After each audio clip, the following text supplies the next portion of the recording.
আপনাদের সবাইকে স্বাগত জানাচ্ছি ভূত এফএম এবং আশা করছি সবাই যে যেখানে আছেন ভালো আছেন এবং ভালোর দলে আছেন।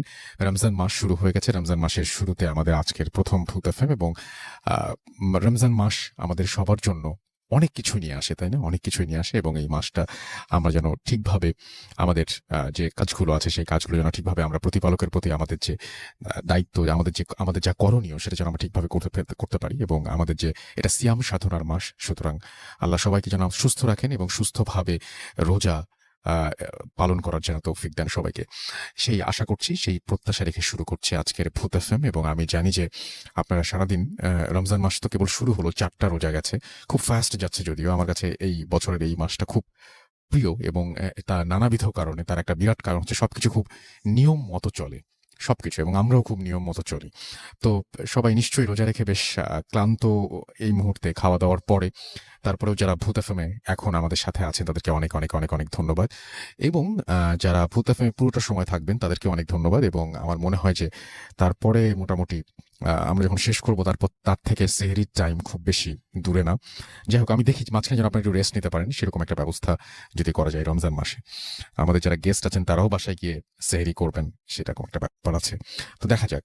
আমি শুরুতে জানিয়ে দিই কিভাবে আমাদের সাথে কমিউনিকেট করবেন। যদি আমাদেরকে লিখতে চান তাহলে আমাদের ইমেল অ্যাড্রেস হচ্ছে bhoothfm@radiofutli.fm, which is bhwtfm@radio.fm। আপনার নাম, ঠিকানা এবং ফোন নাম্বার সহ আপনার জীবনে ঘটে যাওয়া বা আপনার জানা সেরা ঘটনা লিখে পাঠিয়ে দিন আমাদের কাছে।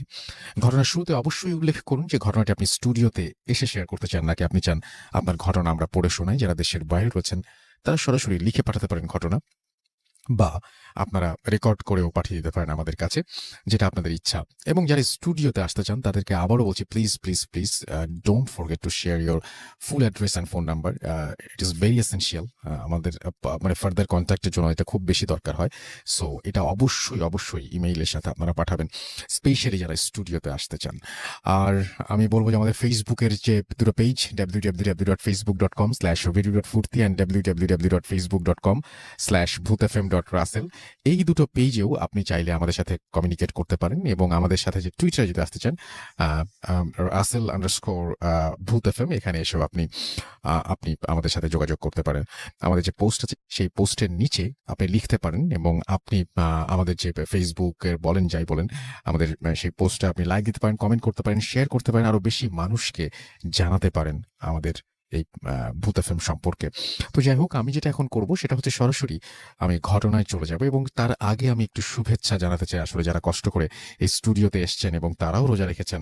এবং রোজা রেখে এখানে আসাটা অনেক কঠিন একটা ব্যাপার। তার মধ্যেও আজকে আমাদের একটা স্পেশাল একজন অতিথি আছেন, তিনি হচ্ছেন আফনান ভাই, এবং তিনি আপনাদের ঘটনা শুরু করবেন। তাকে দিয়েই শুরু করব। তবে তার আগে একটা ছোট্ট একটা ইমেইল আমি আপনাদের পড়ে শোনাতে চাই। ঠিক ছোটও না, বেশ মানে মোটামুটি মাঝারি ধরনের আর কি। আমি একটু পড়ে শোনাই আপনাদেরকে। যেভাবে লিখেছেন আমি সেভাবেই পড়ার চেষ্টা করছি, আশা করছি আপনাদের ভালো লাগবে। আসসালামু আলাইকুম রাসেল ভাই, আপনি সদা সর্বদা ভালোর দলে, তাই ভালো আছেন কিনা জিজ্ঞেস করলাম না। ভূত এফএমের সকল শ্রোতা বন্ধুদের সালাম জানিয়ে শুরু করছি। আমি সাবির উদ্দিন মণ্ডল, কলকাতা থেকে 60 কিলোমিটার দূরে কল্যাণীতে থাকি।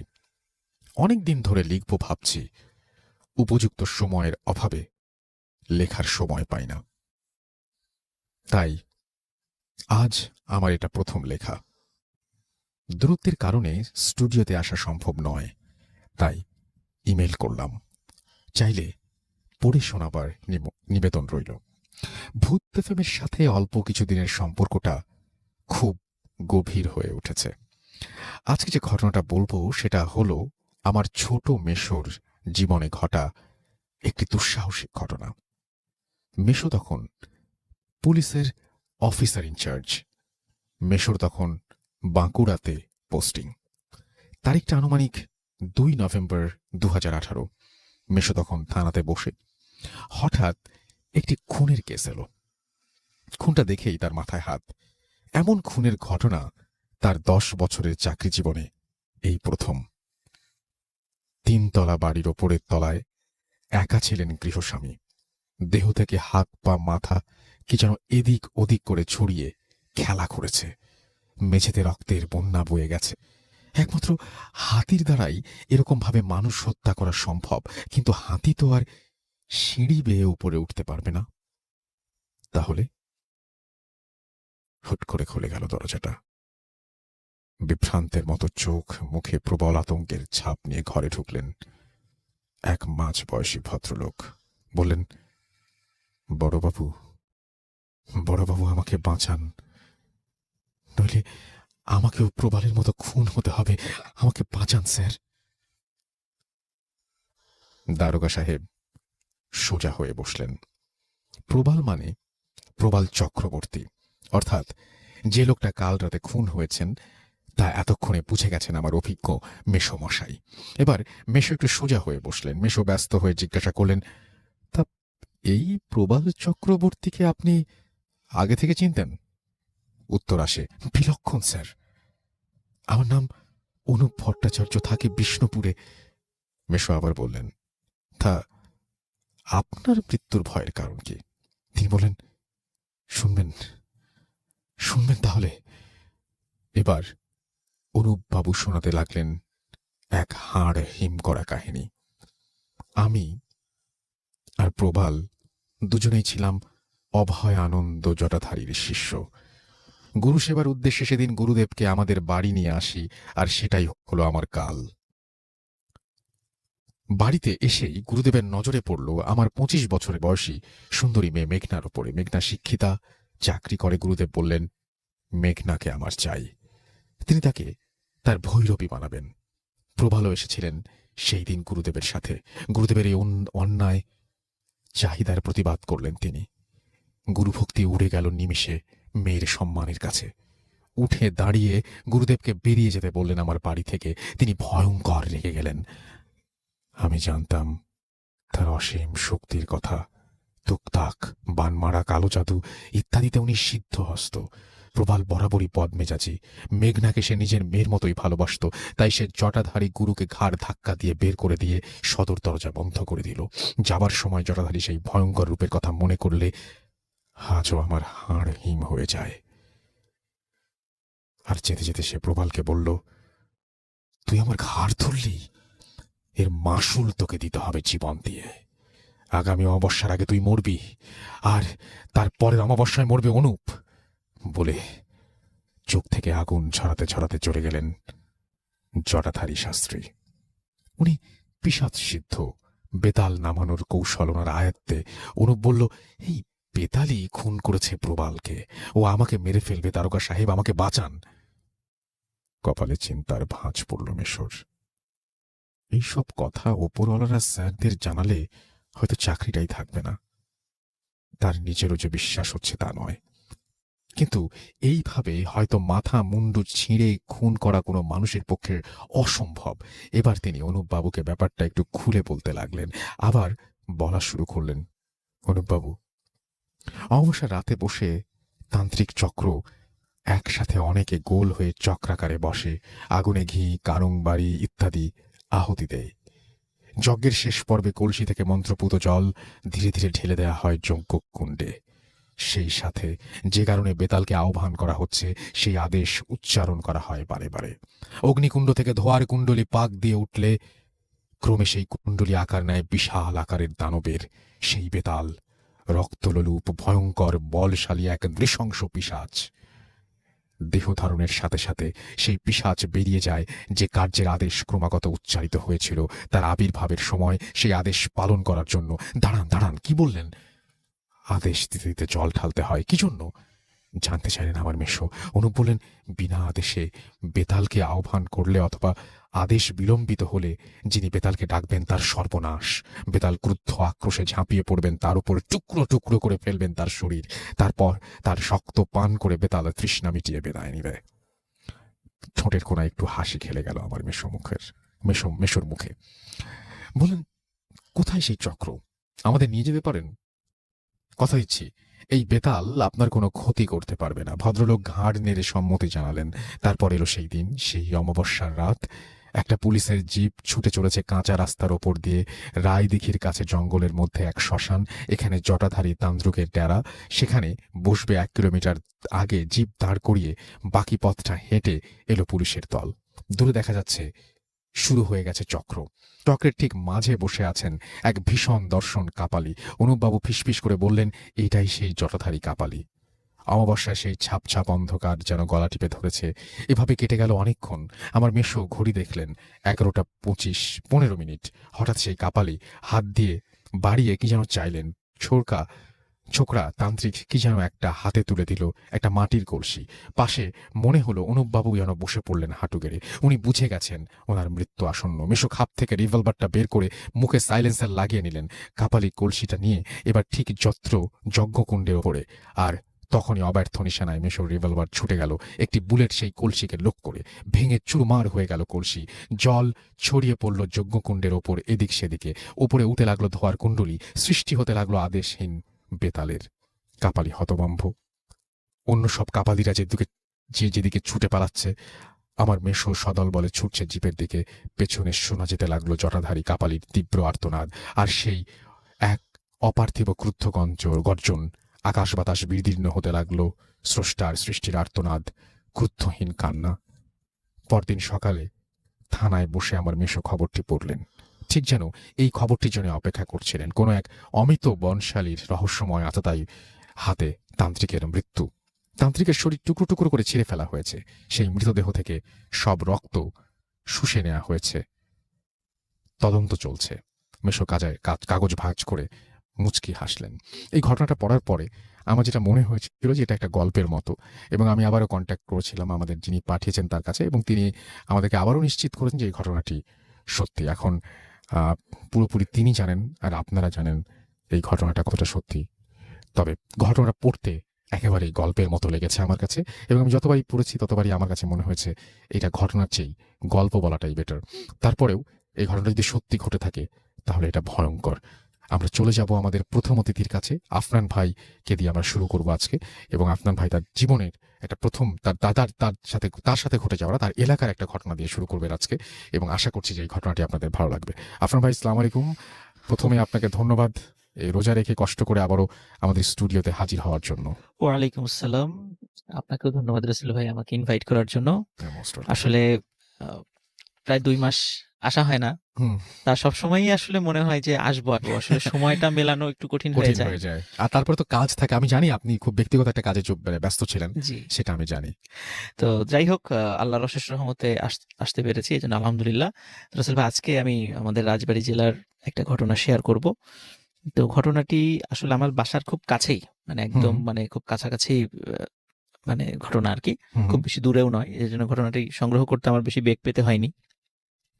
তো ঘটনাটি রাসেল ভাই ঘটেছিল 1987 সাল, 86 বা 87 সালের দিকের ঘটনা এটা।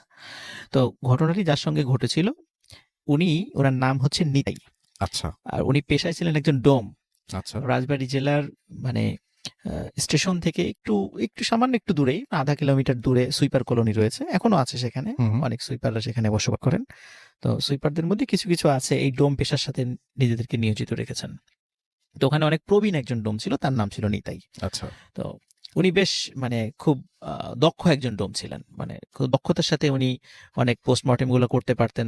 এই জন্য স্পর্শকাতর যেই লাশগুলো আসতো সেগুলো সাধারণত তাকে দিয়েই কাটা হতো। এবং ওনার আরেকটা বৈশিষ্ট্য ছিল, সাধারণত আমরা জানি যারা ডোম তারা যখন লাশ কাটার সময় কিন্তু তারা একটু মানে একটু ড্রিঙ্কস করে নেন আর কি। এটা আমরা মোটামুটি সবাই জানি, কিন্তু ওনার বিষয়টা ছিল ভিন্ন। উনি লাশ কাটার সময় কখনো কোনো ড্রিঙ্কস করতেন না। আচ্ছা। এবং যার কারণে উনি অত্যন্ত মানে ঠান্ডা মাথায় এই কাজটা করতে পারতেন।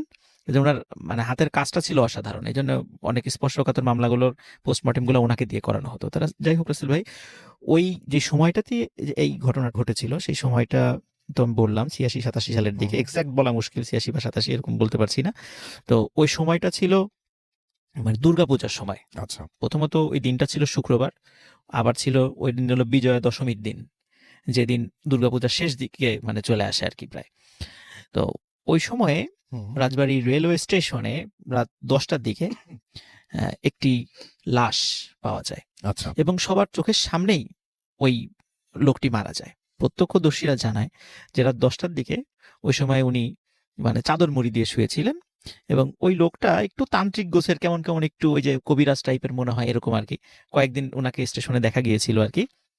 তো হঠাৎ করে উনি চিৎকার চেঁচামেচি শুরু করেন এবং ছটফট করতে থাকেন, মানে প্রচন্ড শব্দে আর্তনাদ শুরু করেন। সবাই ওনার কাছে যায়।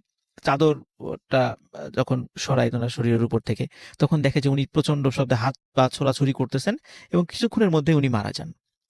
এবং মারা যাওয়ার সাথে সাথে রাসেল ভাই একটা বিষয় সবাই খেয়াল করেন যে উনার দুটো চোখ, মানে চোখ আমাদের আইবল বলি আর কি, যেটা আমরা চোখ বন্ধ করলেও যে চোখটা আমাদের ফুলে থাকে, কিন্তু চোখ যদি আমাদের না থাকে তাহলে কিন্তু সেখানে গর্ত হয়ে থাকবে।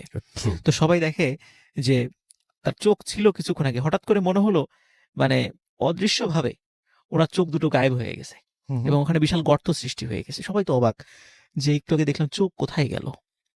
তো যাই হোক, রাসেল ভাই সবার কাছে একটু অবাক লাগে এবং তখনই রাজবাড়ী জেলার যে জিআরপি পুলিশ ছিল তারা রাজবাড়ী সদর থানায় যোগাযোগ করে।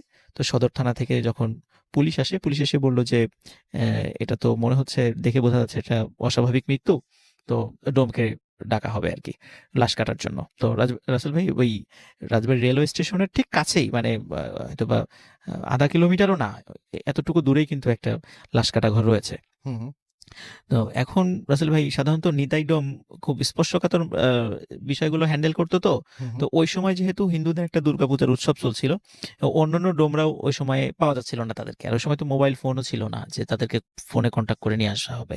তো যেহেতু খুব দ্রুততার সাথে, ওইটা একটা বেওয়ারিশ লাশ, পরিচয় ছিল না, দ্রুততার সাথে কর দেওয়া হবে, তাই যার কারণে ওই সময় নিতাই ডোমকে রিকোয়েস্ট করা হয়। সেই হুম। নিতাই ডোম অনিচ্ছা সত্ত্বেও, যেহেতু কাউকে পাওয়া যাচ্ছিল না, তো সে সেখানে যান। রাসেল ভাই নিতাই ডোমের ভাষ্য অনুযায়ী হ্যাঁ। লাশ কাটা ঘরে যাওয়ার সাথে সাথে, মানে উনি তো ছোটবেলা থেকে অনেক মানে আনলিমিটেড লাশ লাশ কেটেছেন, কেটেছেন, জি। কিন্তু ওনার ভাষ্য অনুযায়ী জীবনেই প্রথম একটি লাশ দেখে হঠাৎ করে কেন জানি ওনার খুব ভয় লাগছিল। হুম, হুম।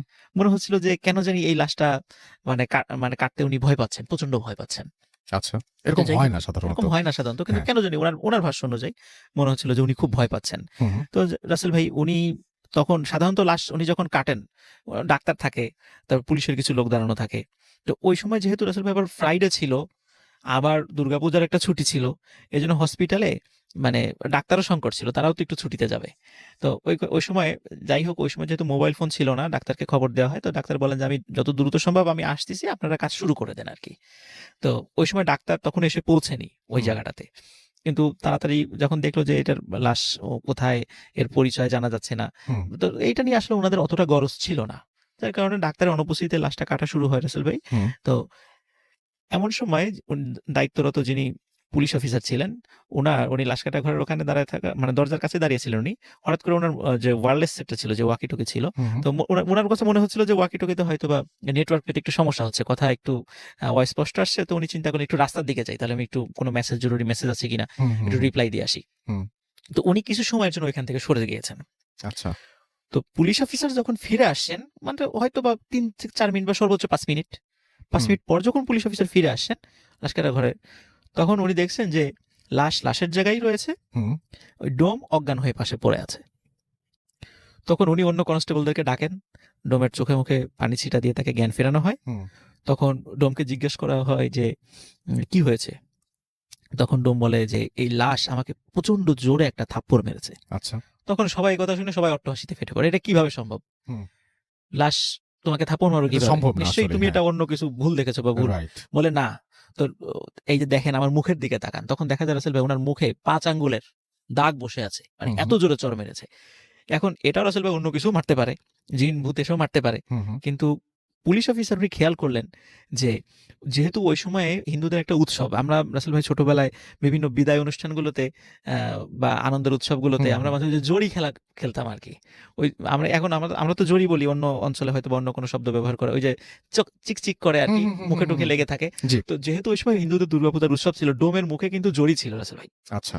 তখন পুলিশের ওই অফিসার উনি লাশের হাত চেক করছিলেন হুম, এবং হুম। হাতে দেখলেন সত্যি তার হাতে জড়ি লেগে আছে। হুম, হুম। তার মানে সত্যি এই হাত দিয়ে চড় মারা হয়েছে তাকে। কিন্তু এটা কিভাবে সম্ভব? এটা উনিও কোনো কিছু মিলাতে পারছিলেন না। তারপর বলল যে ঠিক আছে তুমি লাশ কাটো। তো নিতাই ডোম বলছে যে আমি এই লাশ কাটতে পারবো না। তারপর বলছে যে না, এখন কাটতে তো হবেই। এটা তো আমাদের নিয়ম। যেভাবে পারো লাশ কাটো। হুম, হুম। যাক রাসেল ভাই কোনমতে লাশের পোস্টমর্টেম করা হয়। পোস্টমর্টেম করার পরে ওই রাত্রেই হুম। তাকে দাফন করা হয় এখন রাসেল ভাই যে জায়গাটাতে দাফন করা হয়েছে, আমি ওই জায়গা সম্পর্কে এর আগেও বেশ কয়েকবার স্টোরি হুম। বলেছিলাম। সেটা হলো রাজবাড়ী জেলার এই লোকশেড নামক একটা জায়গায়। হুম, হুম, ওখানে পাশাপাশি দুটো কবরস্থান আছে। একটা কবরস্থান হলো বেওয়ারিশ মুসলিম লাশদের, যারা মুসলিম আর কি, তাদের কবর কবর দেওয়ার জন্য। হুম, আর আরেকটা পাশে আরেকটা জায়গা আছে, সেটা সাধারণত মানে হিন্দুদের মধ্যে নিম্ন বর্ণের লোক যারা হুম, আছেন তাদেরকে ওখানে কবর দেওয়া হয় আর কি। এই দুইটা পাশ আছে হুম, ওই জায়গাটাতে। এবং এই দুইটা এই জায়গাটা আমাদের রাজবাড়িতে বেশ হন্টেড জায়গা হিসেবে পরিচিত, যেটা আমি এর আগেও অনেকবার বলেছি আর কি। তো হুম, ওই মুসলিম যে অংশটা, সেই অংশে তাকে কবর দেওয়া হয় আর কি। হুম, এখন রাসেল ভাই কবর দেওয়া যখন হয়ে যায়, স্বাভাবিকভাবে ডোম মনে করেছে যে এরকম ঘটনা ঘটে না, সে এরকম ঘটনা ঘটেছে, সে মানসিকভাবে বিপর্যস্ত। কিন্তু এরপর থেকে ওই ডোমের সাথে বেশ কয়েকটা ঘটনা ঘটা শুরু করে। যেমন ডোম রাতের বেলা যখন কখনো একা একা বাসায় ফেরার সময় ওনার মনে হতো যে কেউ ওনার পিছনে হাঁটছে চাদর হুম, পরে। তো উনি প্রথম দিকে এগুলো অতটা বেশি পাত্তা দিত না, কিন্তু এটা যখন কন্টিনিউ ঘুরতে থাকলো, তখন উনি হুম, একদিন ঘুরে কাছে গিয়েছে যে কে দেখার জন্য।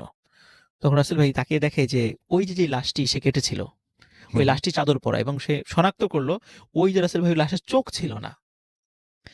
উনি খেয়াল করলেন যে এই আমাদের চোখের যে জায়গাটা সেটা বিশাল গর্ত হয়ে আছে, সেখানে কোনো চোখ নাই।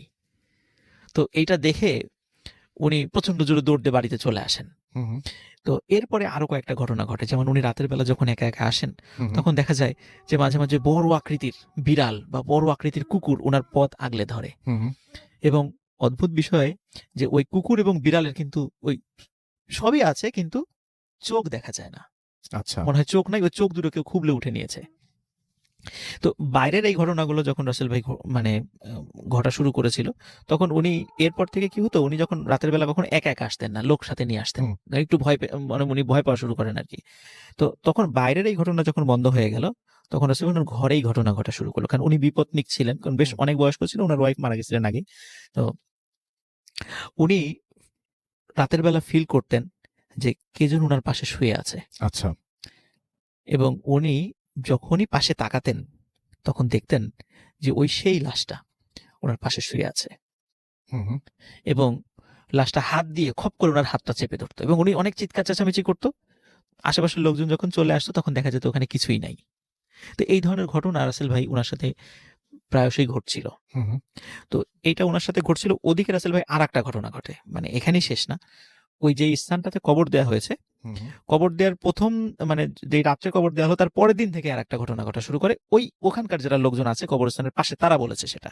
সেটা হচ্ছে যে কবর দেওয়ার পরেই প্রতি রাত্রে ওই কবরস্থান থেকে প্রচন্ড জোরে চিৎকার এবং চেঁচামেচির আওয়াজ আসতো। আচ্ছা। তো ওনারা যখন আলো নিয়ে যেতেন যে কি হয়েছে, এখানে কে আছে, তখন আর কোনো শব্দ পাওয়া যেত না। হুম, হুম, তো এই ধরনের ঘটনা আসলে ভাই 3 দিন ঘটেছিল। আচ্ছা। 3 দিন পরে আর ঘটে নাই। 3 দিন এই ধরনের ঘটনা ঘটেছিল। হুম, আসলে ভাই ওই নিতাই যে ডোম, হুম, হুম, উনি এরপরে মাঝে মাঝে রাত্রে স্বপ্ন দেখা শুরু করেন। স্বপ্নে দেখছেন যে ওই সেই লাশটা বড় একটা রামদা হাতে নিয়ে ওনাকে তাড়া করছে, এবং বলছে যে তাড়াতাড়ি আমাদেরকে যেখানে কবর দেওয়া হয়েছে, আমার কবরটা অন্য জায়গায় নেই, হুম, এখান থেকে সরাতে হবে। হুম, হুম, তো এখন রাসেল ভাই মানে উনি তো একজন ডোম, স্বাভাবিকভাবে নিম্ন বর্ণের লোক, ওনার কথা কেন শুনবে লোকজন, এটাও একটা বিষয়। তারপরেও উনি ওখান থেকে যখন এই ধরনের স্বপ্ন উনি বারবার দেখছিলেন, হুম, হুম, তখন উনি ওই কবরস্থানের পাশের প্রতিবেশীদের গিয়ে এই বিষয়টা শেয়ার করার পরে প্রতিবেশীরা বলেন, হ্যাঁ আমরাও তো তখন হলে বিষয়টা প্রকাশ হয় যে হ্যাঁ আমরাও এরকম শব্দ শুনেছি এখানে। তখন প্রতিবেশীদের সহযোগিতা বলে, আচ্ছা ঠিক আছে, তাহলে আমরা এইটা কবরটা এখান থেকে সরিয়ে একটু অন্য জায়গায় দিয়ে দিই। তো রাসেল আচ্ছা। ভাই ওই কবরটা আসলে ওনারা ভুল করে এমন একটা জায়গায় দিয়ে ফেলছিলেন রাতের বেলা, বুঝতে পারেন নাই। সেটা হলো ওই কবরস্থানের ঠিক কাছাকাছি আরেকটা কবরস্থান আছে, যেখানে মানে ওই এলাকার কিছু লোকজন মারা গেলে সেখানে করতে দেওয়া হয়। এটা বেওয়ারিশ লাশদের কবরস্থান না। ওনারা হুম, ভুল করে আসলে ওই জায়গাটা রাত্রেবেলা কবর দিয়ে ফেলেছেন, অতটা বুঝতে পারেন নাই, আচ্ছা। না বুঝে এটা দিয়ে ফেলেছিলেন আর কি। হুম, হুম, তো ওই জায়গাটাতে একজন নামাজি ব্যক্তির একটা কবর ছিল। হুম, হুম, তো ওই কবরে ওনার কবর হয়ে গিয়েছিল। কিন্তু ওনারা যখন কবর খুঁড়েছেন, কবর খোঁড়ার পর অদ্ভুত একটা ব্যাপার রাসেল ভাই সবাই খেয়াল করেছেন, সেটা হচ্ছে ওই ডেড বডির মাথা ছিল না। মানে ওনারা পোস্টমর্টেম করার পর তো তাকে দাফন করেছে। হুম, হুম, দাফন করার পর ওনারা যখন কবরটা খুলেছে, তখন দেখে যে এই কবর লাশ ঠিকই আছে, 4-5 দিনে একটু নষ্ট হয়ে গেছে কিছুটা, কিন্তু দেহতে কোনো মাথা নাই। আচ্ছা। এটা সবার মনে একটা সন্দেহের উদ্রেক করে, এবং ওই নিতাই ডোম বলে যে মাথাটা নিশ্চিত ধারালো কোনো কিছু দিয়ে কেটে নিয়ে যাওয়া হয়েছে, এরকম একটা নিদর্শন আছে, মানে হুম, তারা হুম, বুঝতে পারছে। হুম, হুম, তখন ওই নিতাই ডোম মানে সন্দেহ করে যে এই লোকটি নিশ্চয়ই কোনো ব্ল্যাক ম্যাজিকের সাথে জড়িত ছিল। আচ্ছা। তো রাসেল ভাই এখানে একটা বিষয় বলে রাখা ভালো যে যারা এই ব্ল্যাক ম্যাজিক করেন বা এই কোন তন্ত্রমন্ত্র সাধনা করেন আমরা অনেক সময় শুনেছি এবং এটা নতুন কিছু না, এটা হাজার হাজার বছরের পুরাতন একটা বিষয় যে তাদের কবর কবর হয়ে গেলে অনেক সময় অন্য তান্ত্রিকরা এসে ওই রিচুয়াল করার জন্য বা হুম, তাদের তন্ত্রমন্ত্র সাধনার জন্য এই মাথাগুলো তারা কেটে নিয়ে যান। জি। এই ধরনের ঘটনা মানে অনেক হাজার হাজার বছর আগের থেকেই ঘটে আসছে বা এখনো ঘটছে এটা। তো ওনারা পরবর্তীতে লাশটা ওই বেওয়ারিশের মানে ওইখানে সরিয়ে নিয়ে আসেন এবং ওইটা নিয়ে আসার পরে রাসেল ভাই এই মাসখানেক পরে ওই ব্যক্তির মানে ঠিকানা পাওয়া যায়। ওনার বাড়ি ছিল মানে কুমারখালীর ওইদিকে, কুষ্টিয়ার কুমারখালীর ওইদিকে ওই লোকটির বাড়ি ছিল। উনি আসলেই মানে ব্ল্যাক ম্যাজিক প্র্যাকটিস করতেন আচ্ছা। এবং ওনার ব্ল্যাক ম্যাজিক প্র্যাকটিস করার কারণে বেশ কিছু কারণে গ্রাম থেকে ওনাকে বিতাড়িত করা হয়েছিল। হুম, হুম। পরে উনি এই কিছুদিন রাজবাড়িতে আসছিলেন এবং উনি ওই হঠাৎ করে রাত্রেবেলা উনি মারা যান এবং তারপরেই এই ধরনের কিছু অদ্ভুত ঘটনা ঘটে। তো আসলে ভাই নিতাই ডোম অনেকদিন জীবিত ছিলেন। তো যখন ওনার কবরটা সরিয়ে আনা হয় তারপর থেকে ওই ধরনের ঘটনা আর ওনার সাথে কোনো দিন ঘটে নাই। এখনো ওনার ফ্যামিলির লোকজন মানে পারিবারিকভাবে এই ডোমের পেশার সাথে জড়িত আছেন আর কি রাজবাড়িতে। তো এটাই ছিল রাসেল ভাই আমার first story. Okay, thank you so much. আপনার প্রথম ঘটনার জন্য আপনাকে অনেক ধন্যবাদ এবং আশা করছি যে এই ঘটনাটি আপনাদেরও ভালো লেগেছে। ভালো লাগলে অবশ্যই আমাদের জানাবেন। এখন যেটা করব সেটা হচ্ছে সরাসরি চলে যাব কিছু আপনাদের পাঠানো কমেন্টে এবং আপনারা আমাদের যে টুইটার সেই অ্যাকাউন্টে আপনারা আবার এখানে আপনারা রিটুইট করেছেন, সেখানে আমি একটু দেখব যে আমাদের কাফিরুল ইসলাম আমাদের লিখেছেন যে হাই রাসেলদা কেমন আছেন এবং ভূত এফএমের সঙ্গে ছিলাম, সারা জীবন থাকবো। Thank you very much. আমাদের সাথে আছেন দেখতে পাচ্ছি রাহি চৌধুরী, এছাড়াও এলসি রনি আমাদের সঙ্গে আছেন আছেন ফারহান শাহরিয়ার, ইফতেখার আরিক আমাদের সাথে আছেন। এছাড়াও দেখতে পাচ্ছি আমাদের সঙ্গে আছেন নাজিয়াত তাজরিয়ান, সাইফুল ইসলাম এস আর নাজিয়াত আমাদের সাথে আছেন। আমাদের সাথে আছেন তানিমুল ইসলাম, আরও অনেকেই, কাউসার আহমেদ, রোব আমাদের সাথে আছেন, ফারহান শাহরিয়ার আছেন আমাদের সঙ্গে, পারভেজ আশুগঞ্জ থেকে, এছাড়াও মিনহাজুল ইসলাম মামুন আমাদের সঙ্গে আছেন। দেখতে পাচ্ছি ইমরান, শান্তা ইসলাম প্রতিদিনের মতো আজকেও আমাদের সাথে আছেন। আমাদের সাথে জান্নাত মিম জয়েন করেছেন, আমাদের সাথে জয়েন করেছেন এই মুহূর্তে মহাসিন। ওকে, এবং খুব ভয় লাগছে তিনি সেটা জানিয়েছেন।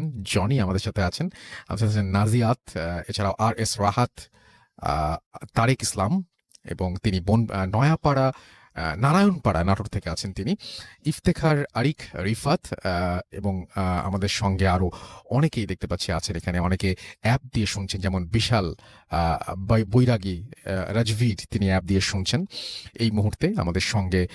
এছাড়াও আবু নোমান ফয়সাল, সঞ্জিদা রহমান নিশি, রায়হান খান, ইটস Shanto, MD Ashik Sarkar, Zubair Masud, Tanvir Ahmed, Rakib Hasan, Mir Rabbi, Saiful Islam S R আমাদের সঙ্গে। এছাড়াও দেখতে পাচ্ছি এম এইচ সোহাগ সহ আরো অনেকে আমাদের সাথে আছেন। আমাদের যে ভূত এফএমের যে পেজটা, সেই ভূত এফএমের পেজেও এই মুহূর্তে অনেকে আমাদের সঙ্গে আছেন এবং কথা বলছেন তারা। এবং তার মধ্যে আমি দেখতে পাচ্ছি যে সেকেন্ড স্টোরিটা ভালো ছিল, আফনান ভাইয়ের কথা লিখেছেন আমাদের সঙ্গে। শাওন মল্লিক, আই লাভ ভূত এফএম, মইনুর সাগর, আফনান ভাই মানে শিহরিত কিছু, জান্নাত আরমা, এবং আমাদের সঙ্গে দেখতে পাচ্ছি ভিজে সোহান আমাদের সঙ্গে আছেন। আমাদের সঙ্গে আছেন দেখতে পাচ্ছি জুবায়ের খান অঙ্কন, হিমেল রাহাত তিনি আছেন আমাদের সঙ্গে, এমডি মারুফ আলী আছেন আমাদের সঙ্গে আছেন দেখতে পাচ্ছি।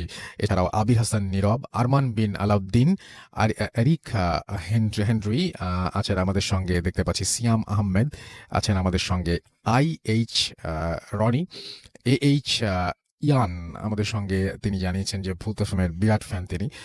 সাইফুল্লাহ শিবলু, আফরান ভাইয়ের ঘটনাগুলো বেস্ট। সাদ্দাম শিকদার আমাদের সঙ্গে আছেন, এ আর আমিনুল, এমডি ইফতি হাসান আমাদের সঙ্গে আছেন। আমাদের সঙ্গে আছেন আরমান হোসেন বিজয়, এমডি রনি ইসলাম আমাদের সঙ্গে আছেন। আমাদের সঙ্গে আছেন নিবিড় হৃদয়, আরমান হোসেন, এমডি মারুফ আলী আমাদের সঙ্গে আছেন। এছাড়াও দেখতে পাচ্ছি অভি, কাজী মাজহারুল ইসলাম, হাসিবুর রহমান চৌধুরী দীপু, ইমরান রানা, মিনহাজুর রহমান, এমডি শরীফ সহ আরো অনেকে। থ্যাংক ইউ ভেরি মাচ আমাদের সঙ্গে থাকার জন্য। আমরা আবারও ফিরে আসবো ভিডিও ফুতির পেজটাতে, একটু পড়ে ফেলি আমরা খুব তাড়াতাড়ি। এবং এখানেও অনেকে আছেন, সোনিয়া নাসির মগবাজার থেকে শুনছেন, তামিম তানভীর আমাদের সঙ্গে আছেন, মইনুল ইসলাম জিসান, মুস্তাফা কায়সার তামিম, নির্মল হৃদয়, মিরাজুল মমিন স্বাধীন, এস কে শিহাব, মোহাম্মদ রাতুল, নাহিদ হোসাইন, আবির মজুমদার, তানজিল চৌধুরী, প্রিয়নাথ পল জয়, আমাদের সঙ্গে আছেন দেখতে পাচ্ছি ইন্তেসার আহমেদ বাঁধন, ফারহান আহমেদ শাকিল, আমাদের সঙ্গে আছেন দেখতে পাচ্ছি M Ali Hussain, Romeo Romeo, Riya Akhtar, আমাদের সঙ্গে আছেন মাকনুন মিতু, আমাদের সঙ্গে আছেন মাহমুদুল হাসান বিপ্লব, আছেন এমডি মাসুম, শাহরিয়ার খান, অ্যাপ দিয়ে না, আপনি অ্যাপ দিয়ে শুনছেন না আসলে, শাকিল খান আমাদের সঙ্গে আছেন, আমাদের সঙ্গে আছেন এস কে সুমন মল্লিক, মজুমদার টুটুল, আমাদের সঙ্গে আছেন সুমাইয়া আখতার, ফয়সাল অর্ণব আমাদের সঙ্গে আছেন, আমাদের সঙ্গে আছেন এমডি সাকিব রাজ, তাবাসসুম আখতার, প্রিন্স নাইম সহ আরো অনেকে আমাদের সঙ্গে আছেন। থ্যাংক ইউ ভেরি মাচ আমাদের সঙ্গে থাকার জন্য। আমরা চলে যাব আমাদের দ্বিতীয় অতিথির কাছে, তার কাছ থেকে একটা ঘটনা শুনে আসবো। আপনার নামটা প্লিজ একটু বলবেন, কোথা থেকে এসেছেন, তারপরে আপনার ঘটনায় যাব। আসসালামু আলাইকুম রাসেল ভাই, আমি ওয়ালাইকুম সালাম। তালহা জি। প্যারানর্মাল সোসাইটি গ্রুপের পক্ষ থেকে আসছি। জি। তো রাসেল ভাই, আজকে আমি যে স্টোরিটা শেয়ার করতে চাচ্ছি সেটা আমার খুব কাছের একটা মানুষের সাথে ঘটে যাওয়া কাহিনী। তো সে মূলত ঢাকার বাইরে থাকে। হুম হুম সে ঢাকায় আসছিল এই জন্য যে ঢাকায় থেকে সে কোনো একটা রুম ভাড়া নিয়ে পড়াশোনা করবে, তারপরে কোনো টিউশনি মিউশনি করে তারপরে তার হাত খরচ চালা নিবে, মানে ব্যাচেলর লাইফটা যেরকম হয় আর কি। হুম হুম তো সে যখন আসবে তো তার সাথে আরো দুজন ফ্রেন্ড ছিল। তো তারা তিনজন ফ্রেন্ডের মধ্যে দুইজন ফ্রেন্ড হচ্ছে ঢাকার দিকে রওনা হয়েছিল, যে ওরা মানে কোনো রকম একটা ব্যবস্থা করে তারপরে একবারে তাদের যত কিছু আছে সবকিছু নিয়ে তারপরে তার আরেকজন যে বন্ধু আছে তাকে তাকে নিয়ে চলে আসবে। হুম তো একজন তো ছিল আমার বন্ধু, হুম আরেকজন তার সাথে যে ছিল সেই ছেলেটা মানে হিন্দু ধর্মের ছিল, একটা হিন্দু ছেলে ছিল আর কি।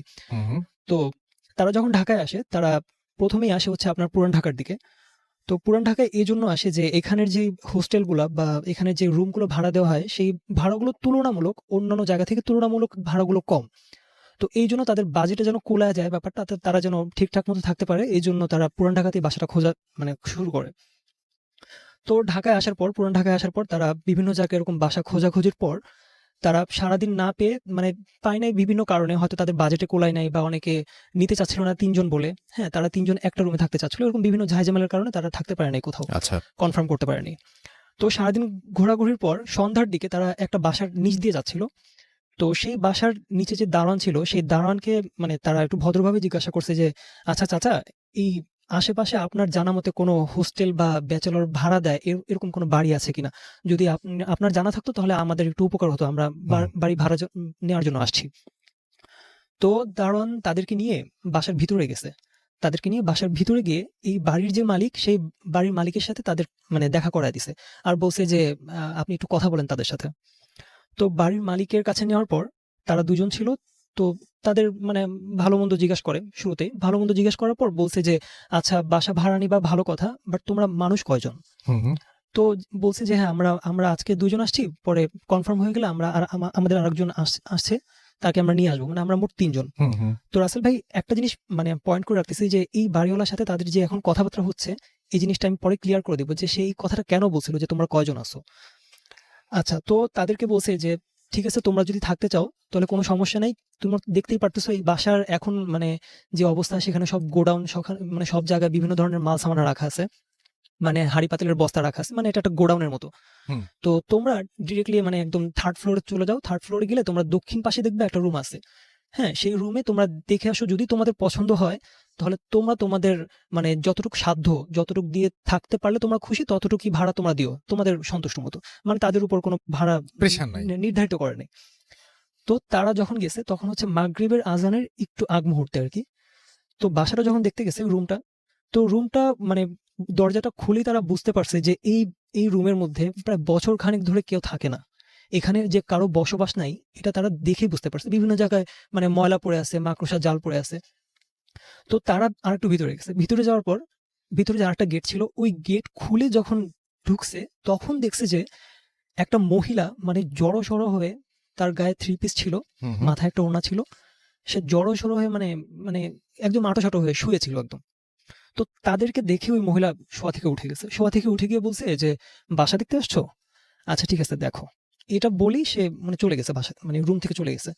তো তারা এই বিষয়টা তেমন একটা মাথায় নেয় নাই। যেহেতু বাসার নিচে লোকজন আছে, সেহেতু এই মহিলা যদি বাসারই কেউ হয় তাহলে তারা তারা তো জানেই যে এই মহিলাটা কে। তো তারা তেমন একটা মাথায় নেয় নাই যে এই মহিলাটা কোত্থেকে আসলো বা এখানে এভাবে কেন শুয়েছিল। তারা তেমন একটা ব্যাপারটা মাথায় নেয় নাই। তো তারা রুম-টুম সব দেখছে। রুম-টুম দেখার পর তাদের মনে হইছে যে ঠিক আছে, আমরা ৩ জনের জন্য এই রুমটা পারফেক্ট। আমরা এটাতে থাকতে পারি। যেহেতু আমাদের উপর প্রেশারও নাই টাকা-পয়সার। তো বাড়িওয়ালার কাছে গেছে, বাড়িওয়ালার কাছে গিয়ে বলছে যে আচ্ছা আঙ্কেল আপনি কনফার্ম করেন, আমরা 1 সপ্তাহের মধ্যে চলে আসতেছি। তো 1 সপ্তাহ পর তার যে আরেকটা ফ্রেন্ড ছিল, মানে তারা মোট 3 জন। তো একজনের কথা তো বললামই যে আমার ফ্রেন্ড, আরেকজন হিন্দু একটা ছেলে ছিল, আর একটা ছেলে ছিল যে একটু ধার্মিক টাইপের, মানে নামাজ কালাম পড়তো, এই জন্য আমি ধার্মিক বললাম আর কি। তো তারা 3 জন চলে আসে, তারা 3 জন আসার পর ওই বাসায় যখন উঠে তখন মানে টানা 1 মাস 1.5 মাস তারা একদম নর্মালি চলতেছিল, মানে খুবই ভালো, তাদের কোনো টেনশন নেই, কোনো রকমের খারাপ কিছু দেখতেছে না, তাদের কোনো সমস্যা হচ্ছে না। কিন্তু 1.5 মাস পর তারা একটা জিনিস খেয়াল করে যে মাঝে মাঝে রাতের বেলা তাদের ওয়াশরুমের যে মানে ভেজা স্যান্ডেলটা আছে, সেই ভেজা স্যান্ডেল কিন্তু রাসেল ভাই যদি স্যান্ডেলটা ভেজা থাকে তাহলে সেটা যদি কেউ হাঁটে তাহলে সেটার আওয়াজটা কিন্তু ভিন্ন হয়। সাধারণভাবে হাঁটলে এক ধরনের আওয়াজ হয়, কিন্তু ভেজা স্যান্ডেল কিন্তু মানে মানে অন্য ধরনের একটা আওয়াজ হয়, মানে বোঝা যায় যে এটা একটা ভেজা স্যান্ডেল। তো এই জিনিসটার আওয়াজটা বেশি খেয়াল করে হচ্ছে আমার যে ফ্রেন্ডটা, যার থেকে আমি ঘটনাটা কালেক্ট করছি, সেই জিনিসটা বেশি খেয়াল করে। তো একটা জিনিস বলিনি রাসেল ভাই, যে ওই হিন্দু যে ছেলেটা ছিল সেই ছেলেটা কিন্তু কখনো প্যারানর্মাল কোনো বিষয় সে কখনো ফেস করে নাই। তো তার এইসব বিষয় মানে জিনিস কখনো বিশ্বাসী হয় না, আর সে মানে মানে খুব সাহসী একটা মানুষ। তো এই কথা শোনার পর তার কাছে ব্যাপারটা একটু হাস্যকর মনে হয়েছে, আর তাকে বলছে যে মানে তাদের মধ্যেই মানে ব্যাপারটা একটু হাসাহাসি করে বলছে যে তোর কি মনে হয় যে জিনরা এতই পয় পরিষ্কার যে একদম জুতা পরে হাঁটাহাঁটি করবে, বাথরুমে যাবে জুতা পরে, বাথরুম থেকে বের হবে জুতা পরে, এতই পয় পরিষ্কার ওরা? মানে একটু মজা করে বলছে, উড়াই দিছে কথাটা। তো ঠিক আছে, ও বুঝে নিছে যে আচ্ছা ঠিক আছে, আমার শোনায় মানে শুনতে ভুল হয়েছে হয়তো। তো তারপরে আমার ফ্রেন্ড তার কিছুদিন পরে যে জিনিসটা মানে একটা স্বপ্ন সে দেখতো, হঠাৎ করে একটা স্বপ্ন সে দেখা শুরু করছে। স্বপ্নটা এমন ছিল যে তারা যে ফ্লোরে শুয়ে থাকে, যে ফ্লোর তাদের কোনো খাট ছিল না, ফ্লোরে তারা বেড করে শুয়ে থাকতো। তো ওই মানে তারা 2 জন বাকি যে 2 জন ফ্রেন্ড তারা একসাথে শুইতো, আর সে একটু আলাদা হয়ে শুইতো আর কি। তো তার পাশে একটু জায়গা খালি ছিল। স্বপ্নে সে দেখতো যে ওই যে মহিলাটা যারা যে মানে বাসা যখন দেখতে আসছে তখন যে মহিলাটাকে শুয়ে থাকতে দেখছিল, সেই মহিলাটা সেম জামা পরা, হ্যাঁ, তার দিকে ঘুরে খুব মানে করুণ দৃষ্টিতে তাকায় আছে, মানে এমন ভাবে যেন সে কোনো সাহায্যের আবেদন চাচ্ছে। তার আচ্ছা। মুখটা একদম মলিন ছিল, কিছু একটা বলতে চাচ্ছিল সে, এরকম মানে মুখটা করে আছে। তো স্বপ্নটা যখন দেখছে, তো ঘুম থেকে ওঠার পর এই স্বপ্নটা ওই হিন্দু ফ্রেন্ডটাকে বলছে যে আমি ওরে দেখছি, আমি ওই মহিলাটাকে দেখছি। তো ওই হিন্দু ফ্রেন্ডটা বলছে যে এটা একটা নর্মাল ব্যাপার, আমরা অনেক সময় এরকম স্বপ্নে দেখি, একটা মানুষকে একবার দেখে তাকে আমরা স্বপ্ন দেখতেই পারি, এটা স্বাভাবিক ব্যাপার, এটা এত ঘাবড়ানোর কি আছে। তো আচ্ছা ঠিক আছে, স্বপ্নকে আমি স্বপ্নভাবে নিলাম, তারপরে সেটা মানে মানে বাদ দিয়ে দিল, আচ্ছা ঠিক আছে। তো কিন্তু সেকেন্ড দিনই ভাই একদম মানে একদম পরের দিনই সে সেম জিনিসটা আবার দেখলো, যে ওই মহিলাটা তার পাশে শুয়ে আছে, আর পাশে শুয়ে ওরকম ভাবেই মানে করুণ দৃষ্টিতে তাকায় আছে, কিছু একটা বলতে চাচ্ছিল, সাহায্যের আবেদন চাচ্ছিল, মানে এমন একটা মুখ নিয়ে সে শুয়ে আছে। তো সেকেন্ড দিন দেখার পর তার মনে একটা খটকা বাজছে যে আমি ঠিক আছে একদিন দেখলাম ভালো কথা, কিন্তু লাগাতার 2 দিন সেম জিনিস কেন দেখলাম? তখন তার মনে হয়েছে যে আমাকে কি কোনো মেসেজ দেওয়া হচ্ছে, বা আমাকে কি কোনো এই স্বপ্নের মাধ্যমে কিছু বোঝানো হচ্ছে যে এই বাসায় কিছু আছে বা কিছু ঘটতে চলছে আমাদের সাথে, এমন কোনো মেসেজ আমাকে দেওয়া হচ্ছে কিনা। তো আচ্ছা। সেই দিন মানে সেই স্বপ্নটার মানে তার ফ্রেন্ডকে বলে নাই, কারণ ওরা সবসময় মজা করে উড়ায় দেয় সবকিছু।